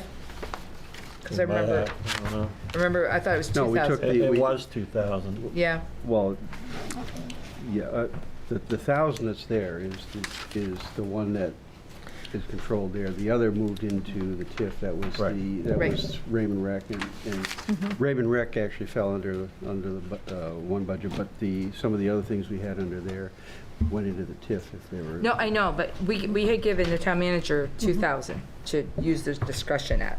So 1,000's in TIF and 1,000's here. Yeah. Can I ask why we have that 1,000 here?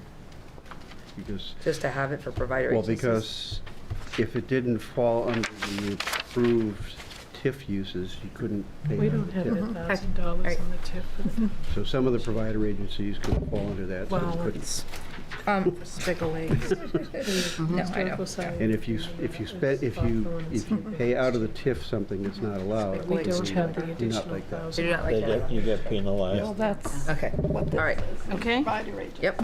all right. I know, but she just said we put 1,000 into the. And we didn't. Public Works, solid waste. Wait, hold on, go back. Oh, sorry. It's not.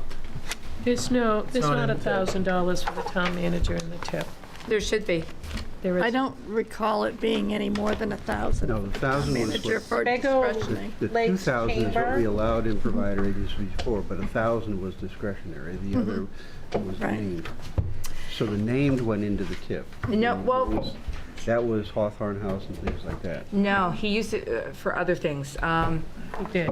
Like there was Southern Maine Agency, Yeah, on aging. Which is and then there was 500. the waterways that there was still money left over. Crescent Lake Water. Crescent Lake, yes. Yeah, and Sebago Lakes Chamber used to come out of the provider agencies, but it was this budget that we're in now that it's getting funded from the TIF.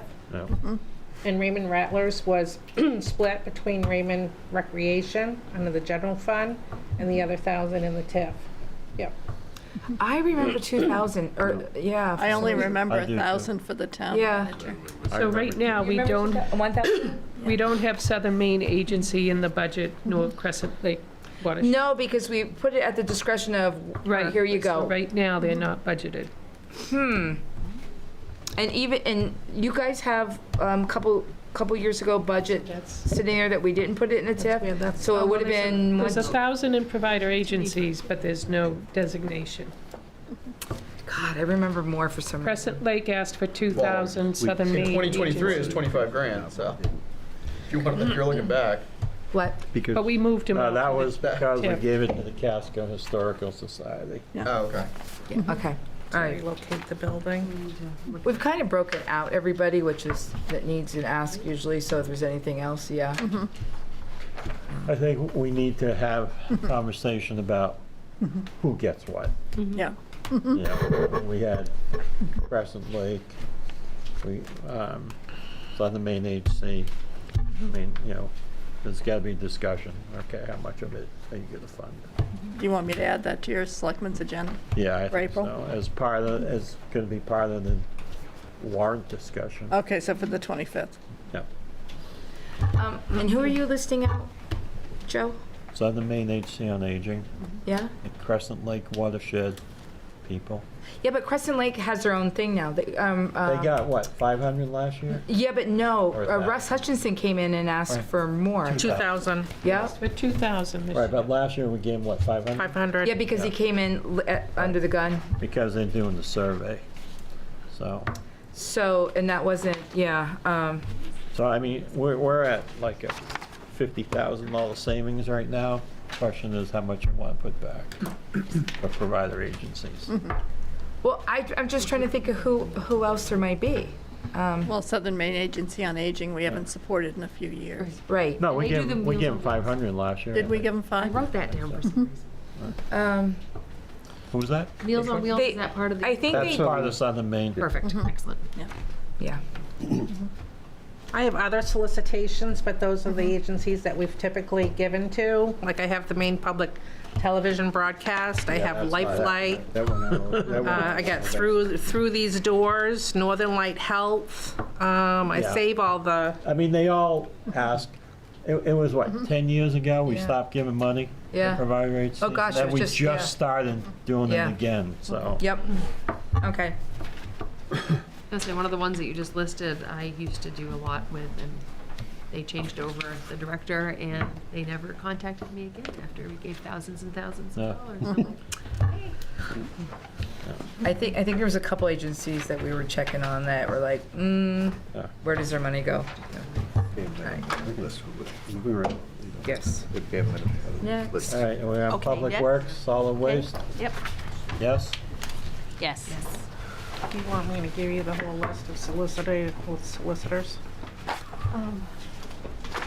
for the meeting? Maybe just The amounts that they're requesting? Just give us a list. Yeah, the list. And then we'll cross them all off. No. Did you say cross them all off? I heard all in there. He says we'll just cross them all off. Okay. Like a Chinese meat. Circle the ones you want. Yeah. Yeah. Yeah. Any questions? Nate, we're not there yet. Not Answer much. fast. I'm here. I mean, you have a contractor rate, there's not much you can do, Right. so. Exactly. Okay. we're trying to renegotiate, I think it's a 3-year extension I can put on the end of that. So that'll put us out another 4 years. We can all not put our cardboard out on rainy days. I think I already came up with this. That would help a lot. Hey, you learned something. Yes, exactly. Composting and get rid of the wet cardboard would significantly save a boatload of money. Yes. I mean, it's the tipping fees that. We just have to Right. change, we just have to control the weather so that Yeah, it really? doesn't rain at night after people put their stuff out. On certain roads for certain nights. I keep my cardboard in the garage now, right until the last second. You're one of 4,000 people. I probably saved just like $4 on Right. that. Just saying. Do your best for Right the there, town. too. Eric, Sam, and pat him on the back down there. Okay. All right. All right, all set with solid waste, cemeteries. So this is the sheet that I failed to print for you, and it's pretty significant. The bid that they accepted, we had a placeholder of 50,000 under contracted fees and services, and the bid that they accepted was 39 something. yeah. And Oh, it's a great. fixed rate for, it's a 3-year contract, I believe. Yes. So 39,000 That's for 3 years? That's all the buildings and the No increase at all? Well, and no, there isn't. There isn't an increase in it. and for the cemeteries, wasn't it 21? Yeah, most of that's in the most of that's cemeteries. Yeah. So we have a savings of 11,000? Well, it went from 50,000 to 21,000. Yeah, I did the- 21,000? Yes, 21,000 for On the cemeteries. cemetery. on the My cemetery. guess On the is he'll cemetery. renegotiate at the end of the 3 years. What was the extra to get up to 39? That's all the Savings. municipal Yeah. buildings. That's public works, town office. 302 quarter. Holy cow, that's a big savings. If you look at this, it's Considerable been a savings. difference. I think the contract for is 60,000. What? I did Savings. 79. I thought that was. 29,000 savings? That's all right. I did, Is that what you got? No. No, you get, seems already easy. I can see read yours You get just this. as easy as I can read it here. So. that's your, oh, that's a cemetery, yeah. Yeah, but you're saying it's only 21,000 for the cemetery out of 50,000.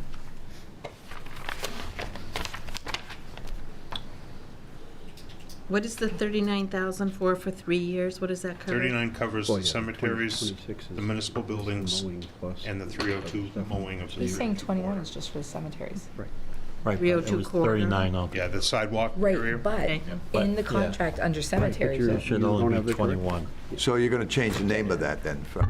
No, the 302 comes out of the TIF anyway, The doesn't it? 302, that contract is divided up between Oh.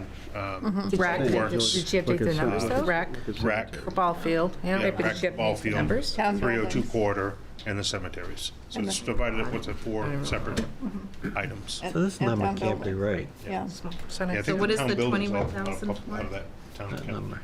That's the savings. 21,000 is. 39K is the actual contract, and it was 50,000 that they estimated. So there's 21,000 numbers in savings between the two. Savings. Yeah. They just put a placeholder in there of 50,000 because the bid hasn't come in yet. Came in 39, savings of 21. No, that'd be a savings I think of we could 11. save a couple of Yeah. trees No. without all No, this paperwork. but this is a cemetery line, which is 21, so there's a Yeah. $29,000 savings In in the cemeteries. cemetery Yes. line. And how much in the other one? Well, I didn't bring it with me, Joe. I'll have to get No, I back to you didn't on bring that. the I'm sorry. bid with me. But it's also savings over what you were Correct. expecting. Yes. Correct, yeah, we were paying 21,000. 64,000. 39 doesn't include. Is cemeteries only. 39 includes the cemeteries, the So it's a municipal buildings, and 29,000 the 302 savings. quarter. You're going to look at this. We took out snow blowing, roadside mowing. Yeah, I saw that. Because you're going to do We're that. gonna do that in-house. So that was part of the, He wanted But it's not going to go up on your budget. no, So how much of an overall savings do we have? Is it 30 and change. 30,000. Contract, yes. All right. So my question, Therese, is on this sheet that you gave us here. 26. It's showing the same budget line at $714,000 increase when we're now up to like an $80,000 savings. How are we at the same number? Because we're pulling the numbers out as we go. Yeah, some of it we did tonight. Oh, Yeah. that's true. So we're just, we're But pulling it them should out. be at least $30,000 less if we know. Yeah, so I'm down to 682,306 for municipal appropriation. And if you go back through, do you have the other ones that he said to pull out of? Part of it was under administration. We did 2,400 for salaries, we did 30,000 under legal. Yep. Right. Okay. So that's 60. Yeah, at least that $60,000. 62,000. Plus other small ones that were in there, I think another 15,000. 15 was on another one. So that's like 75,000 in savings. So your increase is down to 650,000. But again, those were all tonight, so she'd have to update them all. Yeah, Right, they just happened. yeah. Okay. They were working for that number as opposed to All right. this number. Town buildings.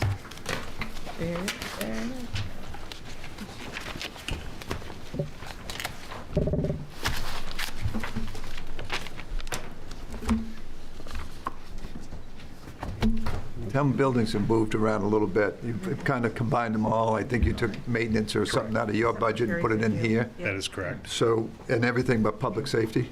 Correct. The cemetery one is. So, do you, Yeah, but this 714, that's the original. in the 50,000 you had set aside for the old District 1, Correct. where's that? That's in CIP, under, that's getting added into the facilities account. That, Yeah. anything major, like a build-out like that, the handicap ramp, How do you get to the the same? doors, all come out of the CIP facilities account. The maintenance account is for heating oil, power, annual cleanings on the furnaces and little minor repairs, like we had the electrician in today to change a couple of light switches and bulbs. That would come out of that maintenance account. So this one that we're looking at where all the town buildings are, the blue sheet, this is what you're talking about? That is Income out of that? correct. Yeah, that's just general maintenance and utilities. So the reason I'm asking that is $3,500 to heat all the town buildings? No. Okay, More than that. that's why I'm asking, because it looks like we listed all the buildings and put them in this account. No, that would be just for the broadcast studio and town hall. Ah, okay.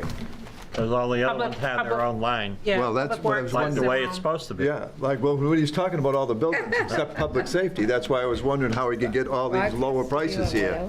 So this is town hall in this, He gives in me this a bucket trailer. of coal a week. A bucket. A bucket of coal. Yeah. So is the broadcast studio and what, Sharice? The town hall. town Thank you. Town office, yep. Yeah, I mean, even, they've been on the board forever, and they're still asking, because they're And trying the to. ice That's funny. chamber down below. Look, poor Richard's sitting there waiting the whole time, like he did that last meeting we had to do. It's the Oh, new guy. Richard, go Yes. ahead. So this has been a pretty good We're year. we're initiating you. Wow. We're making you sit here and wait through the whole thing. Oh, I really appreciate it. Thank you. Why don't we just do library and get I it? know, Yeah, we can do library. I like that, Joe. Let's do it. All right. Just for you, Richard. just for In the Thank future, you. just call. I gave you the hardest one, so I figured to save it for the last. All right, go to the library. yeah. I don't know how you could have any questions with this. Right. Good night, Richard. Yeah, I appreciate it. All right. Thank you. He's like, I just sat here for that, that's good. Wait, you gotta give him one. No, it was nice to hear things. You hit leave right away, because that way you don't get any questions asked to you. No, you're actually good, I think. Yeah, Right? I think we're good. Yeah. We're good. Nice Sweet. job. Thank you. All right. Till Thank next you for time. tuning in. bye. Bye. There'll be a note tomorrow morning in your mailbox. Yeah. What we I'm just decided gonna after you leave. Bye-bye. All right, back to recreation. Yes. Parks and Recreation. So the big thing here is just the extra person. Yes, the extra person. Policy-wise, we've taken 2 enterprise accounts over the last few years and made them departments as well as enterprise overlapping, like the library and recreation. Because Tasseltop was an enterprise account where we didn't fund anything, so to speak, of anything major. And now, It's funded, it's self-funded. yeah, except for the bond and for Joe's salary. Tassel, Yeah, you could apportion part of his Yeah. salary to Tasseltop, but he does more than just Tasseltop. Oh, absolutely, I know that. I'm just saying that it's by combining recreation and Tasseltops with the one department head, we've actually overlapped an enterprise account with a department. And we did it with the library, didn't we? Or am I wrong on that? Library was not, library was a private organization. Oh, okay, it We wasn't brought an that in enterprise as, we brought that in as Okay. a town department. Yeah. But it was never an enterprise. It was a private entity. Which is what a lot of people never really recognized, that it was a Yeah. private entity. But I like what we've done. This is not being critical. I'm just wondering if we just put, you asked about what we get for the cable for $1 million, and we just put $500,000 or $540 in the garage, and I'm not opposed to that. I'm just saying now it's gone beyond self-standing, and we're starting to fund it, and we also have a department head. Is it going to eventually be, I know they didn't make any revenues last year, so I'm not looking for revenues to come Who this way. didn't make revenue? Well, if you look at didn't look like they made much at all for revenues. unless- Hasselhoff? Oh, yeah. Oh, yeah. They funded a lot. If you look Yeah. at, if you look at your financials that come out, there's a separate one for Tasseltop. If you look at that, you'll see, oh, yeah. It's probably, I don't know. But do the you have it reason in the budget? reason some of it came over was because But the salary, of the grant that we got. And so the grant had to be. oh, the AAR, Because the grant had to be covered under. Right. Well, The ARPA funds covered all the new- revenues, like the new bathrooms, I think, right? what their income is, And the renovations. 19,000 for Right, cabins. septic system and. It's going to go up to 24. oh, I know they've done well. Again, this. I'm looking at two different agencies with a department head, and we're now doing a bond. And the one And before? again, not opposed to any of that. I'm just wondering Oh, if they're no. going to combine them some way so that, Is that the next one? Oh, we did a bond last I'm year looking at the for small print. Parks and Rec on the Parks and pickleball. Rec Right. Proposed. right, budget. that $1 million bond. Yeah. Were those separate? That was separate, though, right? But to answer part of your question, you can never, bring the full Can we just enterprise. have one at a One time? We for get too many 1.15 conversations million. going on dare you. here. That covers the pickleball dare you. and the snack shack. Oh, The sorry. ARPA grant covers the septic system for that, the snack shack. So on the bond, it was together. Oh, the cabins. Excuse me? Yes. On the bond that was passed, it was together. Yes. Hasseltop and the pickleball. Yes. The Parks and Rec. It was kind of a. Yeah. But again, I had no problem with it. I'm just trying to. Yes. Yeah, but You were going to can't- answer the question, I think. Because you could never bring Tasseltop Enterprise Zone in as a town department, because that was done under the future land future mains, or Land for future Maine's land future. for Maine futures. Yeah. and So whatever. we And actually we'd manage it. manage it for them. For but the state. But the Right. state, Yes. so that's why it's an enterprise zone. I was on the board. The for- state actually owns it. Yes. We manage it, but we keep the revenue. Yep. Now that, we don't keep the revenue. Well, Tasseltop the enterprise, keeps it. Well, the enterprise, yeah, Yeah. Tasseltop, yeah. And we just No, build but off of that. It can go to Parks and Rec, though. The revenue revenue? from it.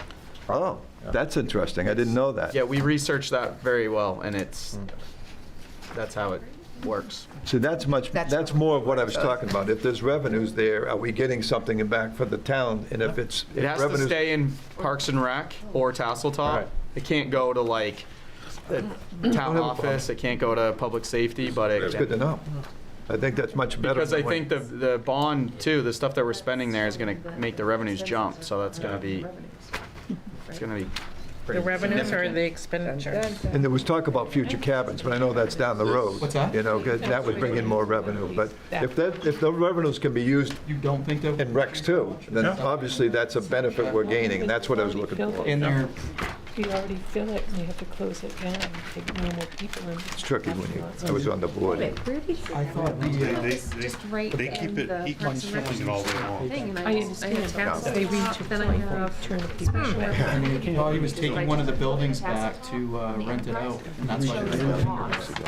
No, we got library. That's down the road. And then it's When like he's running that, on the revenues. he has a capacity. You, It's a do you capacity have is to these? shut off. This is the until papers that they somebody have for leaves the, and he and it's opens not up. showing, He keeps that pretty full all. I mean, they got, So, yeah, I Not a think lot of he's gonna. space to bring in more. no. Because it's showing, That's why I was confused. yeah, You should see You've got it in there. Yeah, we've seen Gonna that. have more stuff. increase because of merchandise. Yeah, in the Yeah. food We've part, seen you might there have more. somewhere. I know, I didn't find it in But mine. again, you're only gonna Where? sell to the people that No, I pay. remember seeing it. They're You definitely talked about. definitely you know, making the you could do money, a I know farmer's that. Right, market, you could do other stuff. Yeah. I think it was You know, Megan. programs Have to that look we- Yeah. at it again. I do. I mean, it made Where's Rick? money, but Yeah, could you guys end up seeing that? made as much revenue. Yeah. Well, I mean, we Yeah. have the tassel top revenue right here. Oh, well, No, she's got a totally different thing. here. We got, I didn't make it. No, this is one that she's got. I don't have it in mine. do you guys have this one with the, Yeah. Yeah, we have that one. I have that somewhere too, but I just. Yeah, don't but see this that one here part. does not show. Which maybe that's just a weird old one that I have. I don't know why. I know we saw it, but it's not. Is it part of this right here, Can I the see general what fund that looks like, account, Joe? and then the Yes, enterprise that. Yep. account? Like the No, form? Exactly. And then there's a special Oh, that's the revenue. one that should. Yes. Oh, wow. I provided, know we saw it. Yes. I believe. And that's what I was. That was your redo of his budget. A increasing it redo from of an his 8. budget? Oh, because his numbers are so small? Yeah, Yeah. yeah, just so it's more readable. Yes, So what is it? yeah. Oh, I If see you- what you're saying, yes. If you look at, I just expanded his, Okay. it's Joe's numbers legible, is all it's that. that sheet just can you blown up. read that? I could. I can. I can read that better than. That makes more sense than what that does. Oh, that, it's exactly the same. It's this Yeah, in but- larger font. It's in just larger See, font. this is stuff they just gave It's us. turned sideways and Yeah, like, but this looks like. Yeah, Well, and I that's didn't still- portrait it. it's just turned sideways and it's bigger. And I made sure that it broke on the revenue and expenses for Castletop on one page, revenue and expenses for the programs on another. Oh, You have one of those old person's magnifying glasses. on so your I'm thing. still, so I'm just looking Somewhere I at this do. as just a, On so if my I look phone. at expense accounts, the enterprise account for Tasseltop, proposal fiscal year of 2024, expenses 153,405, with the revenue of 122,200, Yeah, that's what I was questioning. right? So would that be, that would be a loss, right? I believe the proposal is the budgeted amount. Yeah, the proposal is a budget. So we've budgeted, that's not actual. Okay, so budgeted so that we would Right. potentially make If you more. look at the Perfect. prior year, that the, 117. even though it says proposal, that, Okay, so we made a little bit more on that, so that's just, okay, it's like a buffer too, Yeah. okay. I was just like, hold on, That's why I was thinking it wasn't making money right, when I looked at that. okay, Making plenty of money. okay. I mean, it pays for itself, Which is great. Again, when you saw expenses and what we had on the list, and it brings a lot of people to town. it's packed every warm day. All right, library's done. People get run over. CIP. well, and Joe is away at a conference, that's why he's not here tonight. So you bring his golf clubs. I believe he did, because it's at the Samoset. But he's also one of the presenters. He's presenting what it is like to start up A and department. giving people instruction on how to start up a department in a town. So he get paid, is that it, so he get paid for that, or is that an expense? I believe it's an expense. I think you should get paid for something. Yeah, I That's think exactly he's what he giving did here. knowledge out, I think it should be a I flop never on got that paid one. for giving presentations at conferences. They might give him a rake off on the meal. That's why he took his golf I clubs. wonder if they're gonna record that. Of course, isn't open yet. He was going to look into it. I'd like to see Never it. happens. All right, we go to CIP. For Or did we do CIP? We haven't Already did it. done, no, we haven't done CIP yet. conference. CIP, We did CIP. We did that We one, already yep. did. We did that at the beginning. the That beginning, we did CIP. was the first thing we did. We didn't tip to the CIP, so then it goes to revenue. The Okay. next one, Put down here. and then this is the new one. So revenues now? Yep. Revenue. Yes. Make a comment on Okay. Because I didn't know we were talking about it to begin with, but anyway. So I noticed on CIP that there's nothing under sidewalks. So what I'll tell you is this, I think I talked at one of the meetings about the comprehensive plan and how our role is a little bit different from yours, which is month to month, year end, and that sort of stuff. But if I look at CIP, I'm getting the sense that that is kind of more like a 5-year plan, and that there has been money that basically gets parked in there, not for necessarily the budget for the year, parking some money for the future. What I'd tell you, and we've got Frank and Sean here, and basically I'd love if you could comment on this or correct me if I'm wrong, but all of the feedback that we've gotten from our surveys regarding what are the priorities over the next 10 years in this town, what comes up very high on there is road safety and sidewalks. So I would just tell you, there's an opportunity to put a little bit of money in the CIP this budget year, looking forward to what's going to happen and where the town's going once the revised comprehensive plan gets approved. And what's going to come out of that, I believe what you're going to find, and correct me if I'm wrong, is that there is a large amount of people in the community that are looking for improved road safety, ways to address traffic, and particularly sidewalks. So if we're talking about, and Frank could probably speak better to this, but if we're talking about the elderly housing project down off of 85, as an example, which I believe is also in the TIF area.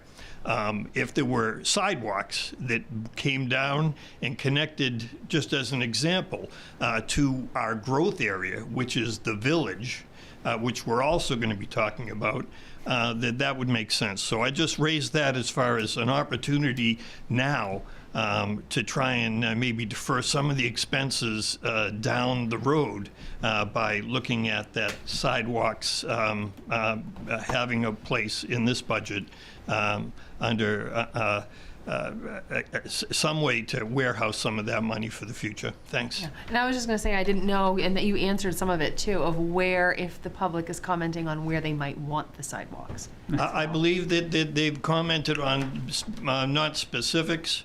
What I would tell you is I'm not going to steal any thunder from the two committee members here, but there's, I would say we'll get a very good sense of that tomorrow night. Because tomorrow night we basically have the workshop for the community, and it is on future land use.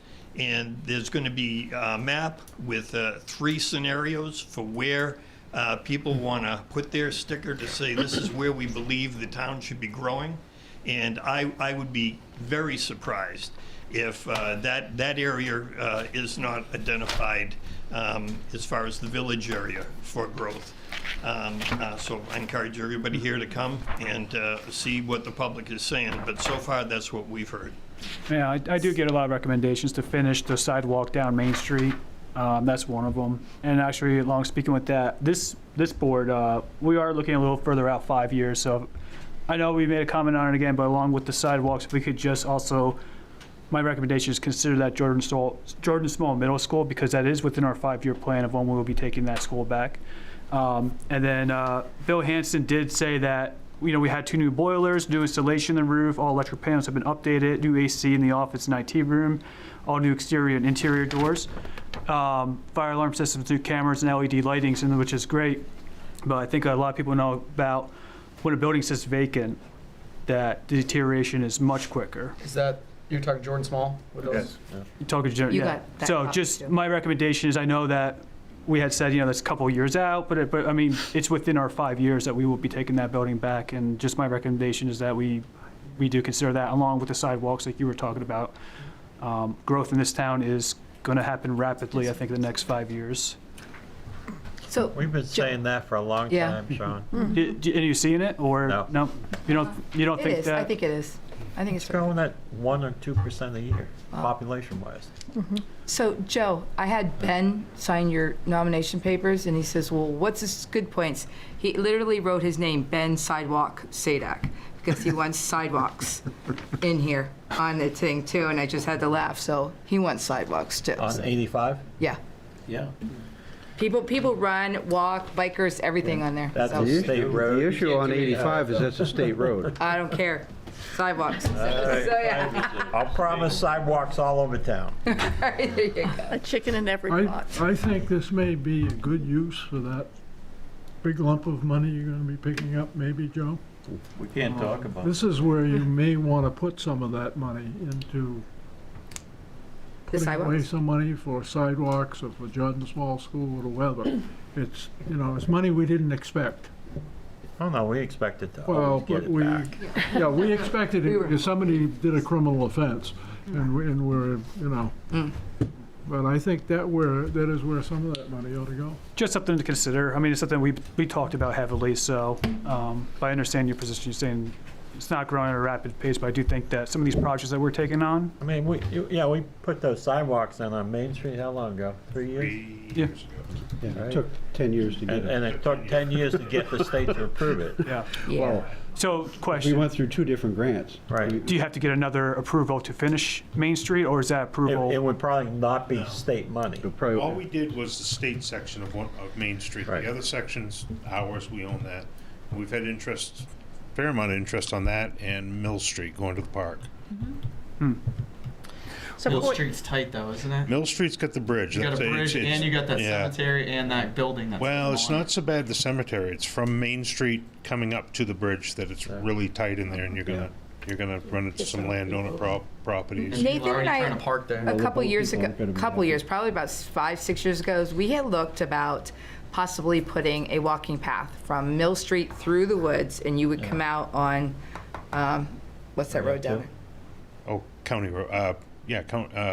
No, Oh, it's crap. right. It runs Right behind Sunset. Sunset Variety. Canal. The name I can't- Canal Street. Yeah. Canal. And so what happens is you would cut through there. There's a little waterway. We'd have to put a bridge over there and come out. There's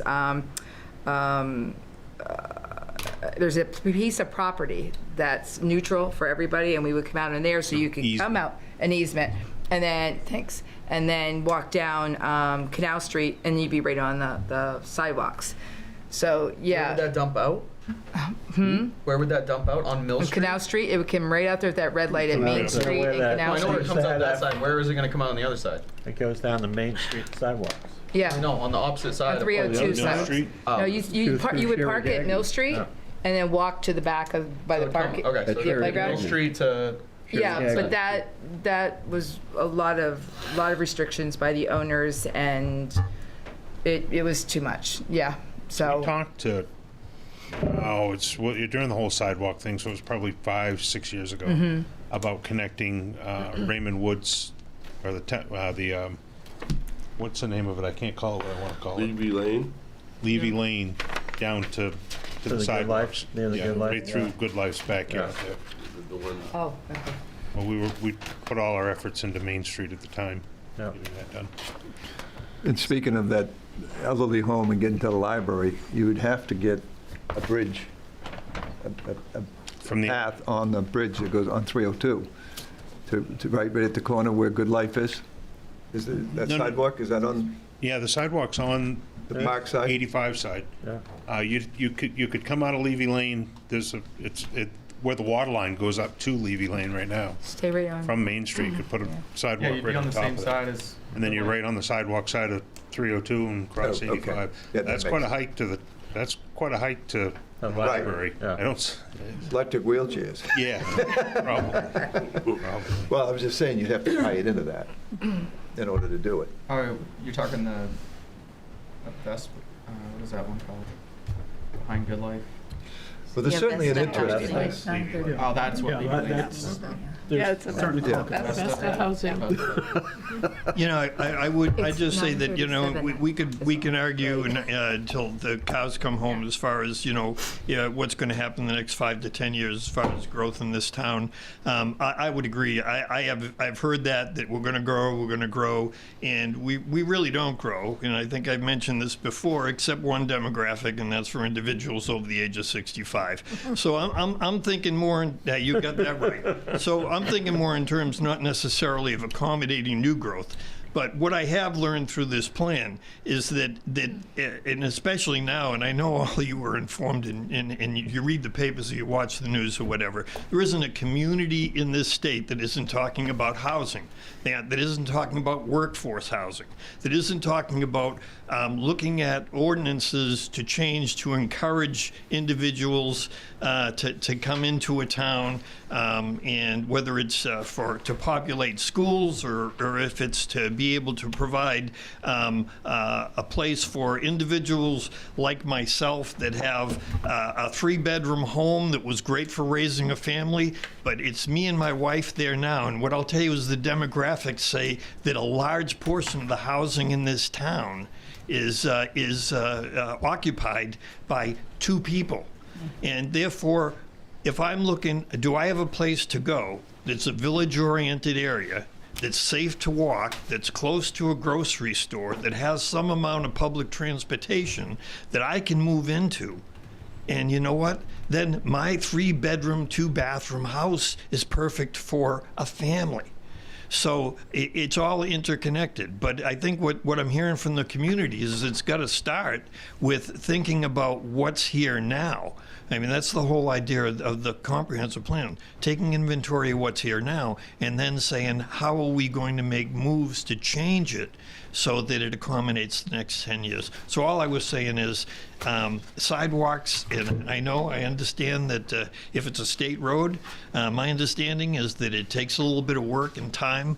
I would guess that given the situation in this state today, not unlike other states, that we might find that if we come up with a plan and it's documented in a comprehensive plan that the citizens of the town of Raymond are going to buy into, says we're going to start working towards those goals, that we may find that we have a little bit more leverage with the state, because the state is kind of on board with this now, and maybe they weren't even 5 years ago. But I'm seeing more and more that there is a way to leverage some of this. I'll make one last thing, and because I've heard this a lot about talking about affordable housing, and I'll just say this: we've got 3 realtors that are on the comprehensive plan, so they've schooled me a lot, and there is some confusion because I hear some individuals on the boards saying, well, that's an oxymoron when you say affordable housing. But I've been schooled that it's not an oxymoron. There is affordable housing, and then there's housing you can afford. And there's a difference. Affordable housing has a very clear state and federal definition as to what that means. And housing that you can afford, basically I believe what our committee found is that about 60-70% of the individuals that are living in this town today couldn't afford the house that they're in right now if they had to buy it. And so that's the difference. That's housing you can afford versus affordable housing. Thank you. May I make a comment, Madam Chair? Yes, you may. The clock is now right. I was just going to say that. The clock is correct. The next minute. It's a long one. If I may, I have point of information in regards to the sidewalk. There's a fund balance of $41,734 earmarked for sidewalk match. I don't know if it's truly a match, but it's been That's what was left over from the project. Yeah, okay. So you can actually move that into a future fund, right? Yeah. If it's a sidewalk match, you just rename it to sidewalks. So that's good information to know. We Yeah. got 41,000. We wouldn't lose it by just simply moving over? Will we lose it if it just sits here, is what I'm asking? No, it rolls over every year. Well, I like the idea of having it in a reserve, in an account with its name on it. Yeah. Should that be in the CIP plan? Well, that's what the CIP plan would be if you want to fund it. What I'm saying is it already has a fund already balance. It already exists. It's Is just it titled. in the CIP? Is that where it is?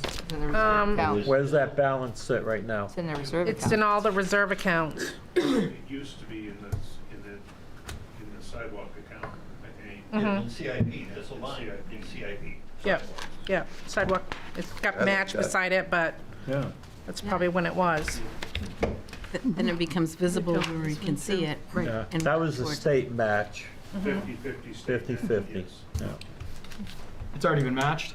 Yes. Yes. I don't want to mention it. Okay. Keep it for when we need it. All right, county. County tax. It is what it is. Yep. Okay. And are we done? Let's skip We over it. have public comment. We seem to be out of public except. Okay. Budget Finance Committee comment? Well, I was just, did we have an update on revenues? I mean, is that in that handout today? That's mine and yours. And boots. That mine and yours. I guess I skipped it. Boots are separate from turnout gear. No, here's. Where's Okay. this? But you need boots. 124, okay.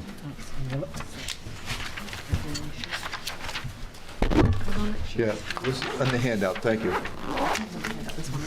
thought it was, but I hadn't had a chance to read it all. No, I know.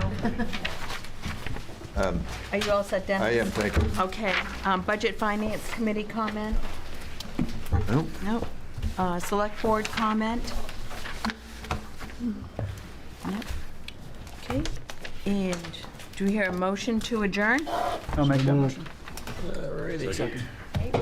Frank and Sean? All in favor? Great.